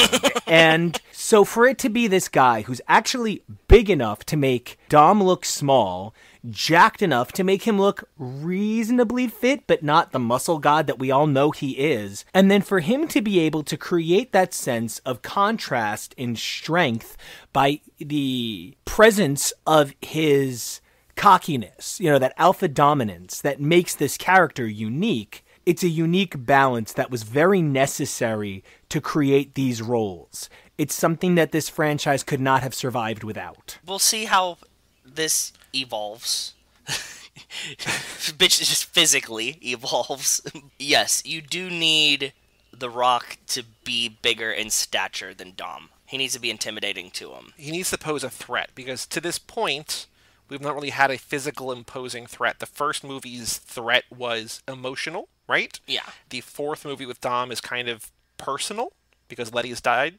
But this is actually physically intimidation from a bigger man. And I don't want to necessarily contradict, because I know you guys actually are the Fast and Furious forces themselves. Oh, right? Oh, thank you. The way Paula Abdul actually is the Again, okay. heart of the race, you guys are the Fast and Furious force. So there's a complex physical threat in each film that evolves with the cast, right? In the first film, it's a lot of brute strength, and the thing they need is to learn how to finesse, and what they don't need to learn how to finesse is they need to learn to trust their finesse. Letty clearly has the smoothness, but Dom doesn't always give it... Yeah, Dom does always give it to her, let's be real. But Dom doesn't always give her control of the situation. Now, Brian comes in and is like, you can be strong, but also have finesse. And that's where Dom is like, oh, I've learned something. But to that extent, their bad guy... I mean, there's no other way to put it. They're basically car ninjas. Like, yeah. They're sleek, they're on motorcycles, they have everything but swords and the power to summon their ancestors. It's really one of the more racially insensitive things about the first film in a movie that drops the N-word. That's pretty impressive. Then the second movie, the bad guy has a sense of community, actually, because the first film, they have a sense of community to rely on. The second film, they don't have that sense of community to rely on, and that's part of what weakens Brian's efficacy. Brian gets by thanks to the help of other people. I believe Dom could survive on his own, but chooses to have a family to create safety for others. Brian is occasionally just kind of like jacking his dick in the park, hoping somebody notices. Wait, so are you saying that Brian gets by with a little help from his friends? Yeah, I think he'll get by with a little help from his friends. Oh, no one's going to do the backup vocals. Got it. So... It's not that kind of show. It's not that kind. Oh, God, no one sang. So then in the fourth movie, the bad guy is their own pasts. it's literally elements of who they were coming back to get them. Brian is being chased by a lawman. The idea that's actually chasing Dom is that Letty is gone and now he has nothing to live for. One of the things that has made Dom so strong is his survival instinct and his desire to have others survive and succeed as well. But losing Letty puts Dom in a position where he's no longer as capable of committing to that sort of protectorate as he should be, which is why Mia is, of course, panic-stricken. Mia has always had Dom to take care of those things so she could take care of other parts of their business, which is why I think we see an increased role from Mia as the dynamic of the group changes throughout the fourth film and now into this movie, where she was basically like Oracle, right? I was expecting her to be like, the Joker took my legs. So, clunk. So I think that the thing that matters to the narrative of the physical threat is the weakness of the group at the time. Weakness is a transformative thing. You know, not to bring up another one of our shows, but check out X's for Podcast, where this week we're going to be talking about, or whatever week, maybe last week, 2 weeks ago, no one knows time travel. So in X-Men 11, it's introduced that there is a mystical game that's on this magical island of Araco. The summoner sorcerer is a real fucking creepoid who probably has a white van and is like, sit at my table and play this game with me. The game is psychic in nature. The whole point of this game is it changes with each person that plays it. The whole point is to find your enemy's weakness. And one of the players says, yeah, well, what if you don't have a weakness? And the summoner sorcerer says, that's how it always starts. I read it earlier today, but it's been like the thing on a loop in my head for 12 hours now. I'm starting to see how everything has this shifting weakness is a huge element of fiction narratives that we are thriving on right now. The nature of the physical threat affecting the group, what I'm going to start calling the Fast family, the nature of the thing they're missing. They're a family, and they're only as strong as the thing they're missing. Okay, so then in this one, they're only as strong as Letty, or is there a grander narrative in play? Well, the thing they're now missing is the heart that is capable of challenging Dom. Don't get me wrong, especially at the end, that conversation between Brian and Dom is basically like Brian like, I bet this time I can take it to the root. Fuck me up to my guts. And Dom is like, yeah, I think we'll see if you can take it. Right? That's basically that exchange. Right? So we understand that there is definitely kind of like, there's a gay bones element there. They're super Joey and Chandler for one another. Right? But even in that dynamic situation, we don't see Brian have the capacity to challenge Dom in the same way that Letty could. We don't see Brian have the capacity to, if Dom went crazy, Brian could not take him out. No. I don't think Mia has the conviction of self to end others' lives readily enough as well. That means without Letty, there's nobody who poses. That's what makes Willow such a dynamic villain in Buffy season 6. You need somebody on the inside strong enough and powerful enough to frighten Buffy, to make Buffy go, this was my team and now I'm fucked. If you don't have somebody inside, Dom's strength becomes hollow. What is Superman without kryptonite? Yeah. You need somebody whose heart can compel him down into place, sort of like another dog challenge kind of thing, and like barking at each other. Throughout most of this movie, because they're missing Letty, that's their weakness. Dom isn't making all the right decisions. There's time. Not that I don't love Dom being happy. Not that that's not something I want for him. Parts of this movie kind of made me go, all right, well, that was a bad plan anyway. So, yeah, it failed. Yeah. Morons. And that's where there's like a kind of a distinct difference. I mean, you've been calling it Dom's 8.5 for a few different reasons, but there's a distinct difference between the Ocean's plans and this plan, because like the Ocean's plans are never not going to work, right? Like those movies are effectively, hey, let's see a lot of cool people doing cool things, and things go wrong, but like at the end of the day, it was always going to go as planned, right? Like there's no real risk in those movies because you know that Brad Pitt and George Clooney are going to get away with it. The job is going to get done, right? Like the whole point in 12 is that you think that they fail, and at the end, spoiler, they don't fail. But that's not really a spoiler. Of course they're going to do that. Yeah. But in this movie, like they have to your point, 4 or 5 different things, and eventually they're just like, okay, cool, like Plan G, like here's what we're gonna do. So it is Oceans, but it's also kind of just like, yeah, we're not necessarily the best at planning things, but we're trying. I think your point that Letty's not there to keep it in check is perfect, though. That makes a lot of sense to me. As much as we don't see her pivotal role, we don't know how much she's, like, in Dom's ear, like, that was a fucking dumb idea, don't do that one. You're gonna come upstairs and give me a massage, right? Exactly. Yeah, like, we don't know how much of that is really her being like, look, let's fix this. I do want to get your take while we're on this subject, before we go too far in the other direction. I want to get your take on the end of the movie where Mia is visibly pregnant now. We have fast-forwarded probably 6 months or so. And Dom and Elena now appear as a couple on the beach to welcome Mia and Brian. What do you think of the Dom slipping and sliding? Because we were talking last time you were on about Letty's body not even cold in the ground, and yet he's already there with Giselle, and we're like, well, he's kind of rebuking her, whatever. Here, he's very clearly with Elena. So what do you think of the Elena replacement of Letty, or maybe if not replacement, in terms of this overall narrative of like what they're missing without Letty?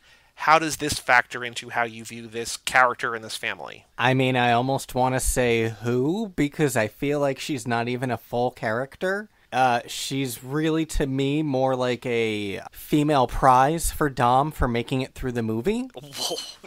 Yet fair. I mean, you could basically replace her with a fleshlight that could drive. While Nico was talking about the movie, I actually wanted to ask if he genuinely noticed that Dom ended up with Neves. He's shaking his head. Nope, no. Didn't even catch it. I didn't think you did. No, I thought he just was like living with her. They were just like hiding with their money. No, they're together. Oh, that's gross. I don't like it. The fact that she barely spoke, if at all, I assumed you didn't even notice who she was. No, I was, lady. Okay. There is a marked improvement in her character that she has a name, she has lines, she has somewhat of a backstory.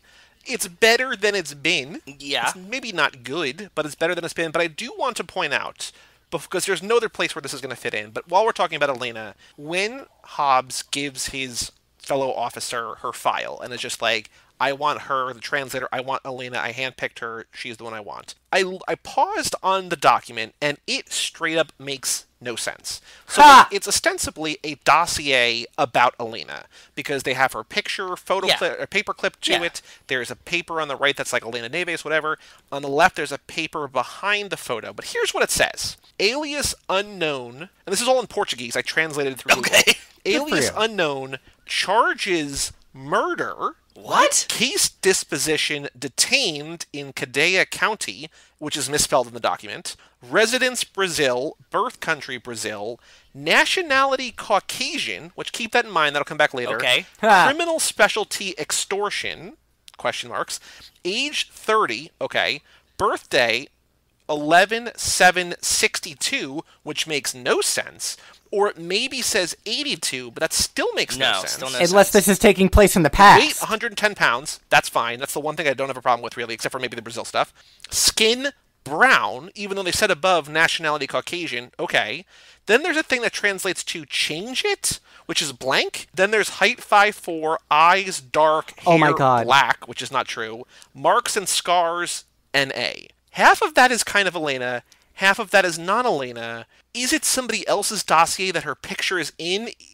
I don't know who that would be. Like, none of, like, I understand that whoever put this together. Yeah. I know. Joey, can you describe to me where it said the phrase change it? So I don't know if it was actually, I think, from what I could tell, there's weight, skin, and change it on a line. Because of a lot of the behind-the-scenes things that we've been watching about video games, about movies, about things that are supposed to be changed in post, I almost wonder if they just had a piece of paper and they were supposed to digitally do something to it. That's really my only explanation. Like, it's a placeholder. It's like, change this. Like, it says, like, she's a murderer. And it's like, change it. Well, I can actually explain one of the things. I do agree with you that it is off-putting for Americans to see a Brazilian national described as Caucasian and then have their skin color described as brown.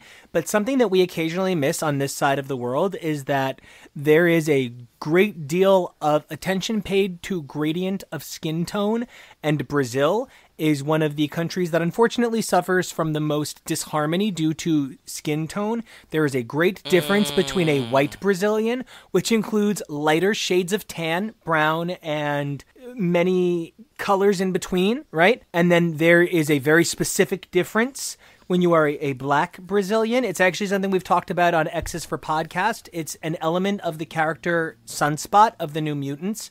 He is a victim of racism for being a black Brazilian in Brazil during a soccer match from his white but clearly South American Brazilian teammates. So that actually refers to an unfortunate volume of racism that runs rampant through South America. Okay, so that explains away that. That is the only thing that explains in Yes. any...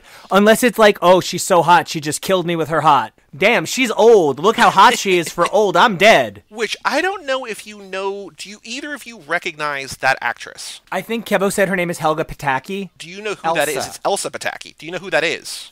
No. That is Thor, God of Thunder, Chris Hemsworth's wife in real life. What?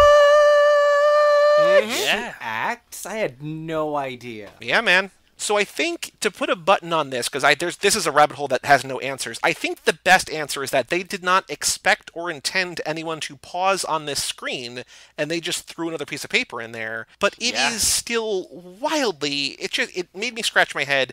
And Joe, when we get to this minute, we're going to have to refer back to this because I have the notes already written down, but boy, oh boy. I'm so excited. But yeah, that's Thor's Yeah. wife. I mean, I thought we were going to talk about Hobbs saying that he wants her because of her smile. And then her being like, my smile's not very good. He has ulterior like he has a reason why he picked her, but he's not divulging that. Well, yeah, right? she's the only not corrupt cop on this entire force of Brazilian corrupt cops. Yes, and he doesn't want to say that to the other cop that he's like being like, this is the one that I want too. Well, to be like, you guys but- all suck. She's the only non-corrupt And one. I do appreciate that, Reed, but I want to just like jump back. One of the subtextual arguments that unfortunately has plagued women is women are less likely to get a job if they're not smiling. You should smile Oh, more. yeah. It makes you look prettier. So by Yep, using that Rachel hates this. by using that identity immediately and then having her compel it down by having her say, no, I will not be your pretty smiling woman. That immediately gave her the upper hand over the misogyny that runs through the earlier films. I think one of the things they were doing was trying to establish that, yes, this is a franchise that has made a number of misogynistic mistakes before, but this is a new lead figure willing to learn and respect women. I'd like to think of it as a meta statement on the fact that this is the franchise that, like we said, dropped an F-bomb and an N-bomb in the first film. True. I was just thinking it was something different, but obviously I always look through like the lowest common denominator of the lens. So Because we've talked a lot about, because Hobbs in particular, the Rock character Hobbs, Lucas Hobbs, he has a very interesting dynamic. Like this relationship that he has with Elena is mirrored in a way in the next movie. And I won't spoil that, how that is, or how you'll see that, or whatever. He definitely, I think they're trying to not only, we've used this phrase a lot, we have not said it in a while, but like The Rock is often known as franchise Viagra. You bring him in here because they want to make this movie bigger, they want to make the franchise bigger, whatever. But I also think, to your point, Kevo, overwriting kind of the misogyny, or not overwriting, but being like, hey, we're better now. I think that they're intentionally and explicitly taking his character, making him kind of like, in a way, don't know if I'm using this right, like a paragon of justice. Like he's the one, he's so lawful good in all ways that he's like, no, I'm just looking for the most competent person for the job, man, woman, any gender, whatever. I need the best of the best. And I feel like in many ways, and I don't know if we've ever gotten into it this deeply, I feel like he is demonstrating that in this franchise. And that's such a The Rock thing to be. He's a former football player, a former wrestler. The guy preaches love, and he preaches, like, I have this really specific memory when he was making Scorpion King, right? That was his The Mummy spinoff. yeah, He gave a Rolling Stone interview where he said he likes to make time to masturbate at least once a week because it's legitimately important to remember to respect your own body and check in with yourself every now and then. No matter where you go in life or what you do, you're still in that body. And if you can't love it, how can anyone else? And I'm like, however old we were, I'm like sophomore years old. And I'm like, The Rock said it's okay to masturbate. And now I get to do that thinking about The Rock masturbating. So I gotta go.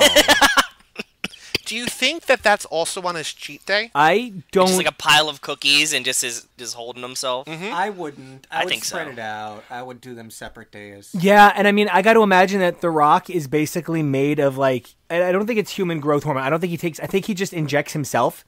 I think he just takes the Rock hormone into himself and just gets bigger by feeding on his own bigness. He just like distills himself down into a shot to re-put into himself. He is a perpetual motion Johnson. Like a phoenix.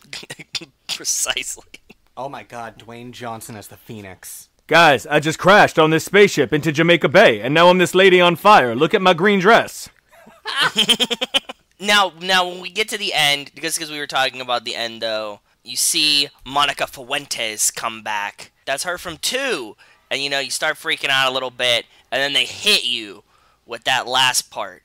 Did anybody see that coming? I know you said you were psyched about it, but, just run me through, what was going through your mind as you're watching that. I like to examine things in a bigger picture, right? There was this sense of bigger is better in the 90s because for a while technology had to be bigger to be better. TVs had to be enormous to contain the technology to make them look that good. Now that's why we have a bit more reasonably sized TVs again because the technology's there, right? So the idea was put as much as you can in every film. And we've talked about this on Now and Again. The idea used to be put as much as you can in every album, and that's why you had 26-song albums in 2009. Once again, to use a term, I think this is emblematic of the era it's in. I love this reveal, but there is nothing about it that does not seem premeditated. This isn't, they reached a logical conclusion where they were like, at the end of this movie, oh my God, we need to bring Letty back. It's going to change everything. This was, Justin Lin was like, so we can't get Michelle Rodriguez during that movie because she's going to be filmed. Okay, how can we not have Letty for a whole movie? She was on the back half of the plane. Yeah, there you go. Yeah. I also have a weird request. This is a very strange request, but could you guys run through the members of the Fast crew, of the Fast family that are in this film so I can react to them? Because I realized, I haven't said anything about Roman. I thought Roman was much better in this film than he was in, what was that, Blue Crush with Cars? Was that what he was in? It was like an episode of Pac Blue. It was just fucking ridiculous. And I couldn't get over how poorly he fit that film, despite Tyrese being a tremendously talented actor. Seeing him used in, again, this is just straight up an Ocean's movie. Seeing him used in that capacity made him much stronger as a performer. I thought Tej was underutilized here. I loved freaking Fag. Wait. Let me do what you asked, because I have the quote written down, because he says, and I quote, "You realize you're talking about going up against the most powerful guy in Rio? Yes, we are. Then we're going to need a team." So let's go through the team. Before you just give a half sentence, I want to get your take. I want to get your thoughts on these, because this is the team. And let's start with first, the chameleon, Han. I love him. I love that they're desperately trying to make him look 7 years younger than he is. Oh, you think he's a lot older? Really? No, because they're trying to put this before Tokyo Drift, Yeah, they're trying to make him look like he can still be in Tokyo Drift eventually, and I think that's why he's got the Bieber. I won't spoil anything, but I will tell you that the main character in Tokyo Drift, they do not give one shit about what he looks like at any point age-wise. Yes, maybe they're doing that here consciously, but it's very much not an important facet, Joe, would you say,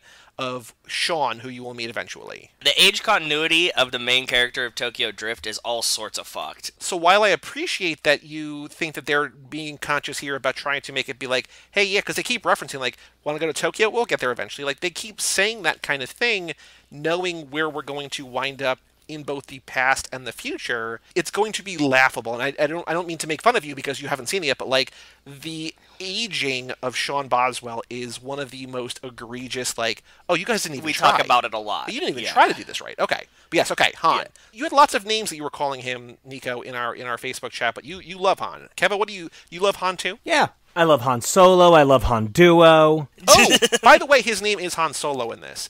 Han, SEOUL-OH. Or his alias, we don't know. Yeah.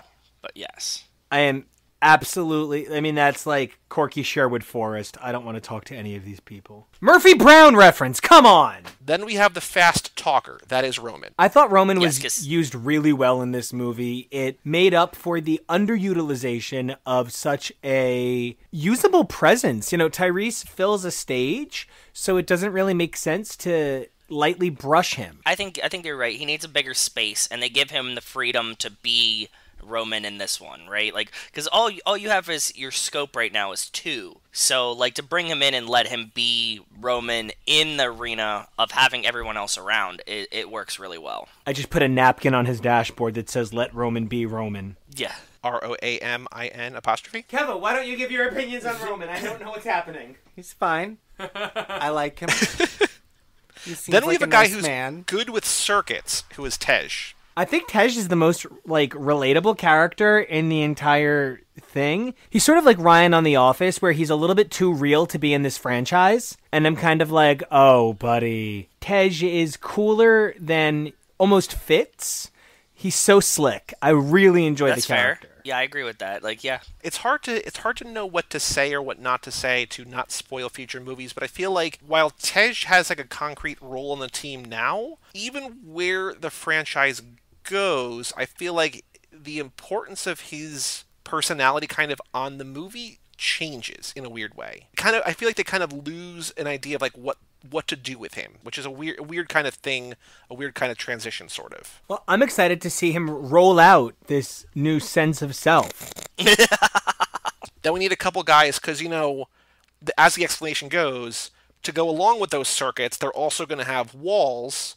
We need somebody to punch through those walls, and that's Rico and Tego. That is who we thought were related, but you think might be a gay couple. Frickin' Any fag. more thoughts on Rico and Tego? Well, I even looked into it, and as far as I could tell, nothing seems to report that they're even cousins. They could still very well be family. Maybe they've We never were calling met. them the brothers forever. Like, we were We're just calling them the convinced.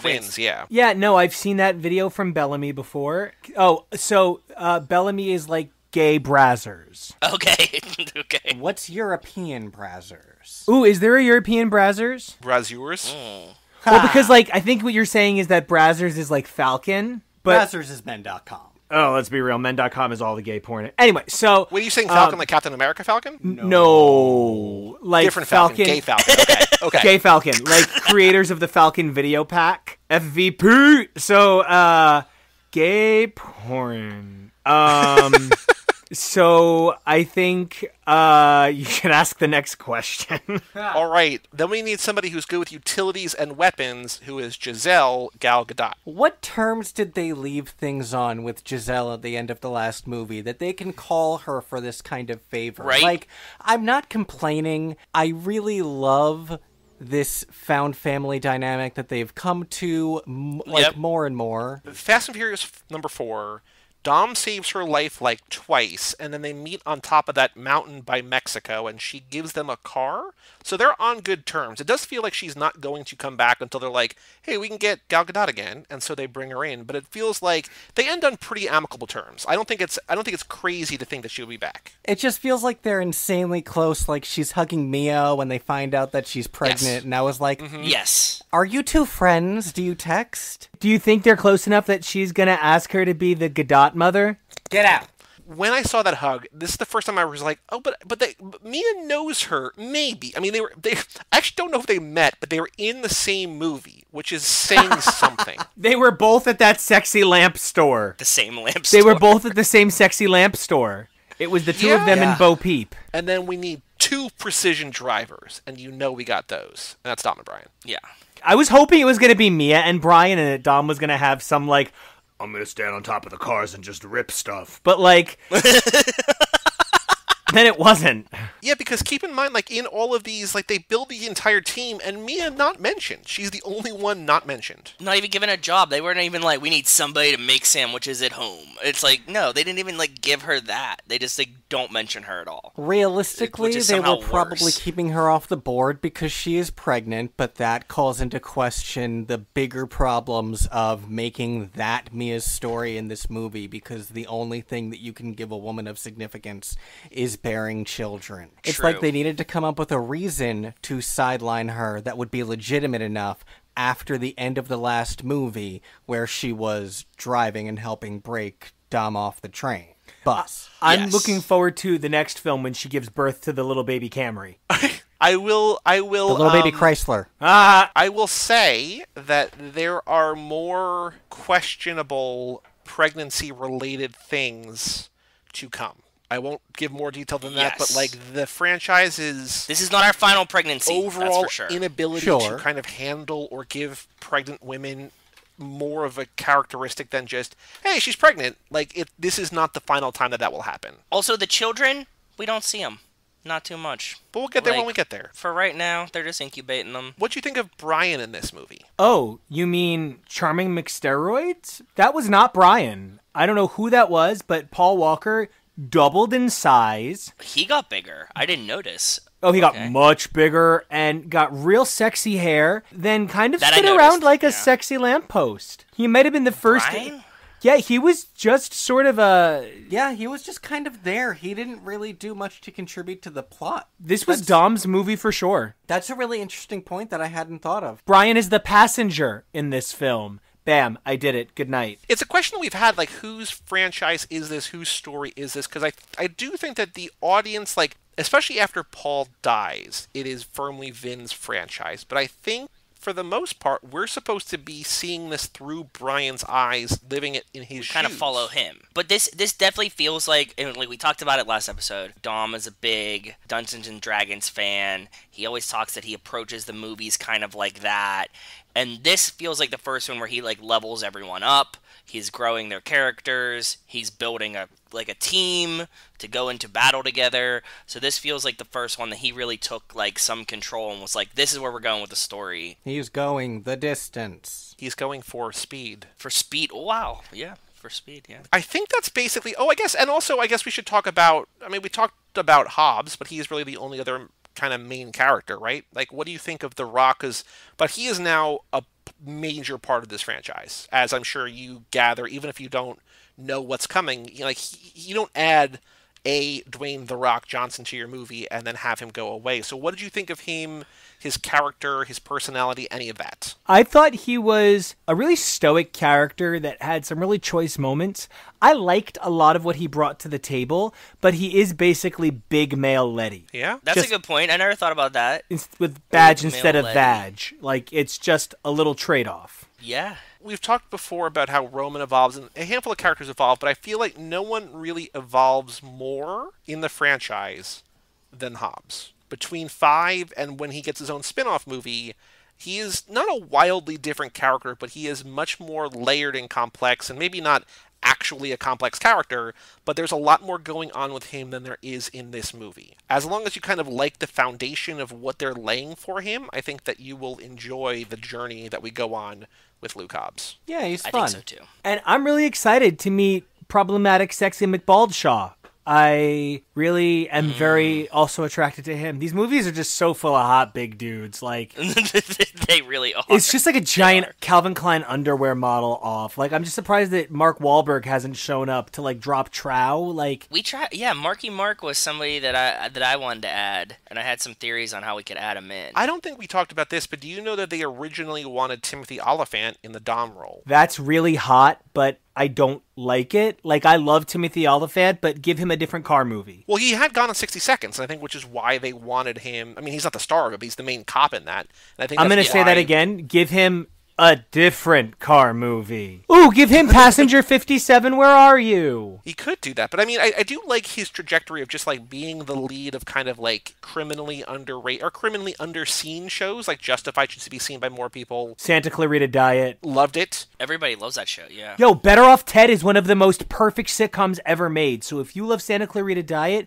you will probably love the sitcom that Victor Fresco did about 10 years earlier. I watched like I think half of season 1 of that, but I did not go further. I should go back to that. Are there any other thoughts that you guys have? I see that Nico is sending me tweets for the game. And they go in order. The first one is Kevo. The second one is me. Especially when you see who the second one is. I worked hard to find that one. Any other thoughts about this? I have one more note that I want to share, but any other thoughts about Fast 5 before we play a couple games? You know, it's really popular in pop culture to poke fun at franchises like this, which just keep on going and churning out more. But knowing that this was a film that was basically 10 years in the making, and I think it was a really cool culmination of the ones that came before it, and it makes me really happy for the people who love this franchise more than me that they got to have something like this, because not everyone does, and I think it all came together pretty well. Do you think it's weird that this was the first one of these that I saw? Not remotely. This is the beginning of an unrelated franchise. Yeah. Does it feel like that already? Yes. It's almost like the first three were Star Trek the original series, then the fourth one was Star Trek the movie, and this is Star Trek The Next Generation. It's just like not remotely even like it's. I said to Kevo during this movie, I think the other movies should apologize to this movie for sucking before it. Really? Okay, so you're on board now with this change, this tonal shift that we have. I mean, I've always been the one on board. This guy's the one who's been had to won over. We make a firm stance and a firm change here that like 5 is where they become action movies, right? Like there's a definitive line that 4 they're is like the pivot point that like basically out with the old, in with the new. It develops the aesthetic, if not the tone. It develops maybe the tone or the aesthetic, but not necessarily the genre. But this is the first full-blown, we're a different kind of movie now. This is firmly Justin Lin's franchise. Even though this is his third movie, it's like this is his thing now. Is if you like this one, this is where they go from here. Yeah. So Yeah. they get more of this. I guess we'll see. The last note that I wanted to share is that we were talking before, Nico, you're talking about the 2 times that you cried or welled up or almost cried or whatever. They're both Dom related, 2 things that I'd never cried about before. I got emotional at a new point. So previously, I have cried when they crack open the safe because I'm like, oh boy, our team did it. I have cried when Mia tells Brian and Dom together that she is pregnant at that waterfall. Today, though, I cried You mean the sewers? That's not a waterfall. Yeah, that's that's not a waterfall, buddy. Sorry. I'm glamorizing it in my head. Let me have it. Okay. Okay, take it. Flossy, you have the Flossy Force. Today, though, I got emotional when Brian rubs Mia's belly. Roman keeps trying to put the beer in her hand. He's like, she can't. And then he just like rubs her. I'm just like, oh boy, like that's just, it's such a sweet little thing. And that's what did it for me this time. 3 different times in this movie. Not a movie to make you cry, but 3 different points in this movie have made me cry. So that's weird. Congrats.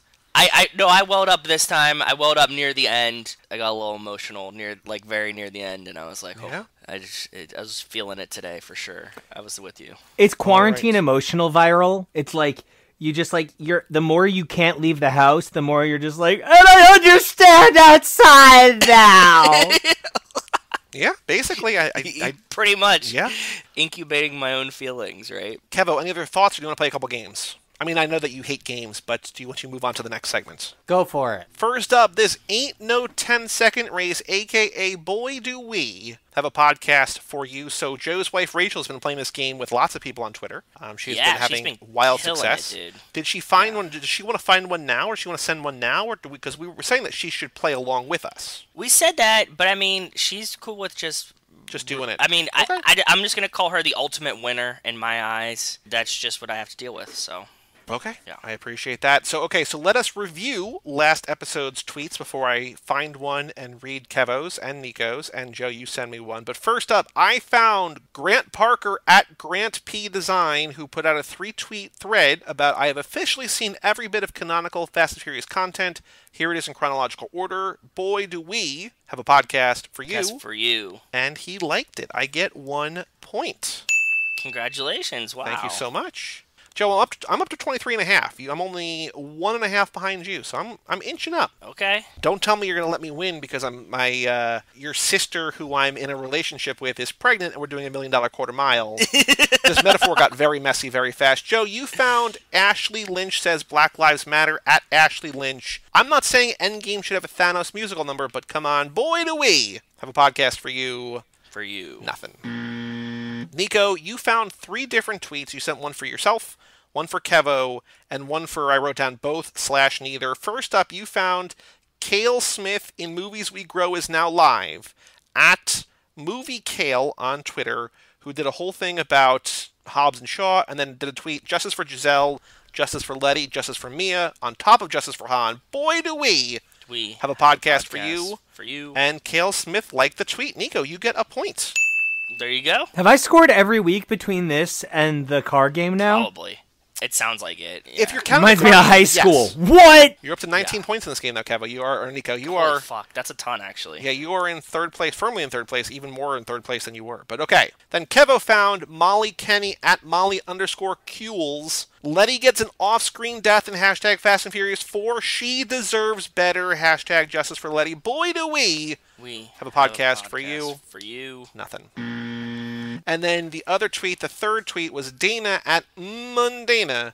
There needs to be an at Emrod official Fast and Furious solo spin-off soon. Hashtag Justice for Letty. Boy, do we have a podcast for you. For you. Nothing. In summation, I get 1 point. Nico gets 1 point. We inch ever further toward a game that never ends. Never ends. Never ever. So now, all right, so the first one, Nico, is for Kevo, and the second one is for you. Oh, and when you see who the second one is from, you'll understand. Oh, yeah, okay, yep, Okay, so Kevo's is from Castor Troy, which is a Face-Off reference. Also, Castor and Pollux, just Gemini, right? But Castor Troy is a character in, I think, Nicolas Cage's character in Face-Off. Quote tweeting someone saying, "Here's the thing people gotta admit, we like some of this terrible shit. They ain't making sequels if we ain't spending the loot." Castor Troy says, quote, "Why do they keep making Transformers movies?" Then, quote, "Why do they keep making Fast and Furious movies?" Boy, do we have a podcast for you. Although you nailed it. I guess. Is he saying that he loves them or he doesn't love them? I'm not sure how this shakes out. I think he's saying Because that he it keeps begrudgingly saying gives money. them his money. Yeah, that's what it seems like. Okay. That's what it reads like to me. Because he's like, if they don't make money and we don't keep buying them, then they wouldn't keep making them. So he's like, yep, that's why they keep making them. Nico found Rob Liefeld at Rob Liefeld on Twitter, best-selling author, creator of Deadpool, Cable, X-Force, Domino, Major X, Prophet Brigade. Obviously, you can see why he picked him. All the way back from Yes. May 2017. Stuff critics hate that I love / like Fast and Furious 8, Transformers films, True Detective Season 2, shout out Rachel McAdams, hell yeah, Prometheus, hashtag like what you like. Boy, do we have a podcast for you. And we've mentioned Alien and Prometheus like 5 times in the past 2 weeks. That's the Nico I effect. mention Alien every couple of minutes, so that sounds Yeah, pretty I in know. line. I'm standing in front of my Alien toy shrine for my birthday this year. Kevo and Jonah were incredible and got me the complete line of 40th collectibles created by Leonard Toys. They're really amazing, and I also got a couple of special edition Xenomorphs and Ripley at NYCC this year. It's been a really good year for Alien, and now that Marvel has the license, and they've announced that Marvel, in order to help grow the Alien brand, is going to be taking like the best of Alien and picking what is canon, and they're doing like a Star Wars expanded universe of Alien through a line of Alien Omnibus books that will be beginning in April of 2021 from Marvel Omnibus. So that's definitely something I am quite a Twitter about. That's awesome. Very, very cool. I'm stoked for you, buddy. That sounds good. Yeah, it's like kind of like exactly the dream, you know what I mean? Like Disney Right, now yeah. owns Alien and put it at Marvel. What? I found, I found a great one. Joe, did you find gonna one go yet or not first? yet? Yeah, I can go. Go for I it. sent mine in the Discord chat. Kat McLeod, her tweet is, took a break from Fast and Furious to cook another meal for the next few days. Lasagna rolls. And she posted a bunch of pictures of lasagna rolls that she made. Boy, do we have a podcast for you. From That's early all we in talk quarantine. about. Wait, Yeah? are you telling me in that photo there's food all over the place? There's literally lasagna rolls all over the place. There is. And Rachel made lasagna rolls in quarantine a couple weeks ago, too. So I'm like, if you're making lasagna rolls, you gotta listen to something, right? You should listen to us. Oh, damn. I found a tweet that Rachel already got to. Oh, she beat you. But I'm going to go back to the original. So here's what I'm going to do. You can't do that. I don't know if No. you can do that. It's a different account altogether. I promise you. I'm not going to go the same person twice. You'll see what I mean. So Okay. Rachel found this person on Twitter, Magnakaw Impuso Mo at Indie Bobindi. You cannot Okay. say that in front of a woman. Hey, man. And he quote tweeted a thing which I'm going to go back to, unless Rachel already did it. But he says, and I'll talk about that next, and then somebody responds, and then he responds, straight in love with Letty from day one, Michelle Rodriguez in general, honestly. And then Rachel said, boy, do we have a podcast for you. Our current lap is focusing on all things Michelle Rodriguez. And Yes. then put this link in. So what he originally found was this tweet. This was the original tweet, quote tweeted, from Kaylani D, at Kaylani D, where my love for bad bitches came from. There's a picture of Suki, a picture of Letty, a picture of Neela, and a picture of Mia. It's got 8,200 retweets and comments, so I don't think this is going to get seen, but boy, do we have a podcast, for you. I can relate to this. This content is relatable content. Yeah, I originally what I did was I Googled or I Twittered Michelle Rodriguez Letty, and I found a couple different things, right? Which I'm sure that Rachel's also Rachel done. already beat you to that, yeah. The top one in terms of top was just Q4, true or false. Michelle Rodriguez plays Letty Ortiz in the series. Answer now in the Ultimate Furious quiz. It's like, cool, okay. Thank goodness that person made such a hard-hitting question. Wow. Yeah. What? Okay. Yeah.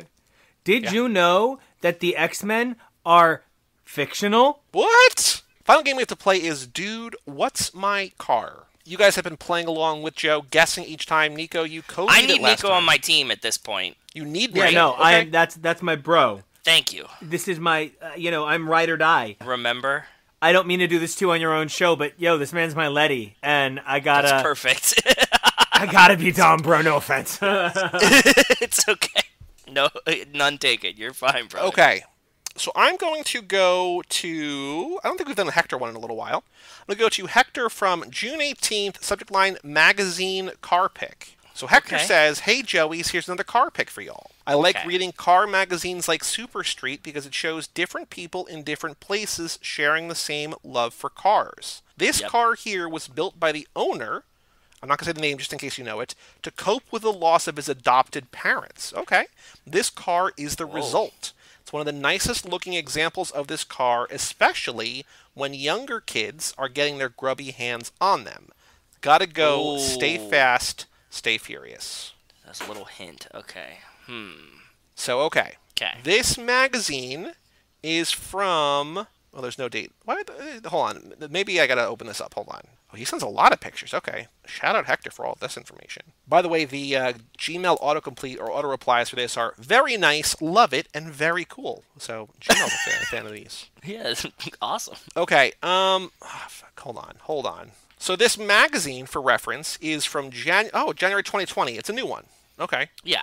Barcode on the magazine 0790253488176. If that helps. It does. I know exactly what it is. Magazine is called Super Street, and there's neon art, state of the art. So this is a Japanese car. It is white. The version that we're looking at is a hatchback, Okay. 2-door. Kind of has like a little bit of a tail in the back, like I've got it. It's a Miyazaki. This is the Miyazaki Totoro. I would love for nothing more for you to just be guessing Studio Ghibli movies and have that be the answer, but unfortunately you are not correct in this regard. Okay, I will accept that in this one instance. But keep guessing, please. Once. There's a very easy clue that I could give that would give it away that I'm not going to yet. Okay. This sort of the spoiler, what I was calling the tail, the spoiler at the top of the car, the brake light is under that. So the brake light is at the top, like the rear, the sort of center brake light is at the top of the rear windshield. The rear brake lights are both rectangular in shape. It's a Motorola Razr. You're getting warmer. On the cover, the hood is off, so you can see that. It's very difficult. I don't know what kind of hints to give about this. Is it newer or older? I mean, That's it's a very called broad State of the question. Art, and I would say, okay, so it's a very common... Oh, okay, actually the year is in this. So the car that I'm looking at is a 1989 version Okay. from Santa Clara, California. But it's a car that's still made today. I know that. Is it a Toyota? No. Is it a Nissan? No. Is it a Honda? Yes. Is it a Civic with a hatch? Yes, but it's a special kind of Civic, and I don't know what this... An SI? Nope. Civic D... What was the numbers? DX for Civic? Nope. That was the Toyota ones. What's the hatch thing for the Civic? I don't know. It's just it's not as exciting as I thought. It's a fourth generation. So they had the EC, the ED, the EE, and the EF. This is a Honda EF Civic or Honda Civic EF. Let me just say how proud I am that they were able to talk about their ED so publicly. Right? Yeah, you can order the pills from on the mail now. Yeah, but You not saw back in on Fox. 1989. This is well before Roman Pierce. Get RomanPierce.com. This is a really cool Civic. Right? Yeah, this is fucking cool. Yeah. This is See a his really little awesome flare? case of Bolsheviks. I like his little. He just has the back wheels flared for you, Joey. Do you see that? Oh, I did not. Let me take another look. I can only see one. You don't see one tire though. Yeah, I mean, but you don't do one. You do both. I would love it if it only had one tire. Yeah. Just as one. Yeah, it's on cinder blocks, but just one tire. Yeah. That's it. That'd be The very rest cool. of them got stolen. He was in Santa Clara. Well, Nico, Kevo, thank you both so much for joining Thank us you. once again. So next episode, we're going to do Fast and Furious 6, but very important, and I will remind you this: do not watch the credit scene. Because we have to Tokyo drift it. Correct. So then Yes. the episode after that, we will watch Tokyo Drift and the credit scene from 6. But next episode, we are only... So I was saying that, like, you had, Too Fast and Turbocharged Prelude. Then we had Fast and Furious 4 and Los Bandoleros. This, easy assignment, just Fast 5. But then next episode, and the episode after that, it's like, oh, there's a little bit of weirdness here and there, whatever. Fast and Furious 6 next time, no credit scene. Keep it in mind. Is there anything important. you guys would like to plug today? This episode comes out on Tuesday. We just want to keep plugging our brand. You should check us out over on HTML, X is for Podcast, as well as our awesome comic book, Kid Riot. HTML, where we're currently covering the Fantastic Four. X is for Podcast, where every week we're giving you all of the X books, full reviews with a rotating roundtable of guests from all over the X podcast and X Twitter universe, seeing a lot of awesome, talented artists come through. Don't forget to check us out on Instagram and Twitter. You can find me at Nico Action. That's NicoAction. Kevo, how about you? You can find me on Twitter and Instagram at Kevoreally, Kevoreally. We got an email from one of our listeners that said that they started listening to your show because they love you guys so much. Oh, thank you guys so much. We fucking love everybody on this. This has been such a great time. Yeah. Well, I'm glad we could cross over, synergize, as it were, and make things happen. Yeah. But for all things Too Fast, Too Forever, and HTML, and X's for Podcast, and all 27 shows on the network, go to cageclub.me, facebook.com/Too Fast, Too Forever, or at Too Fast, Too Forever on Twitter and Instagram. Email us, family@cageclub.me.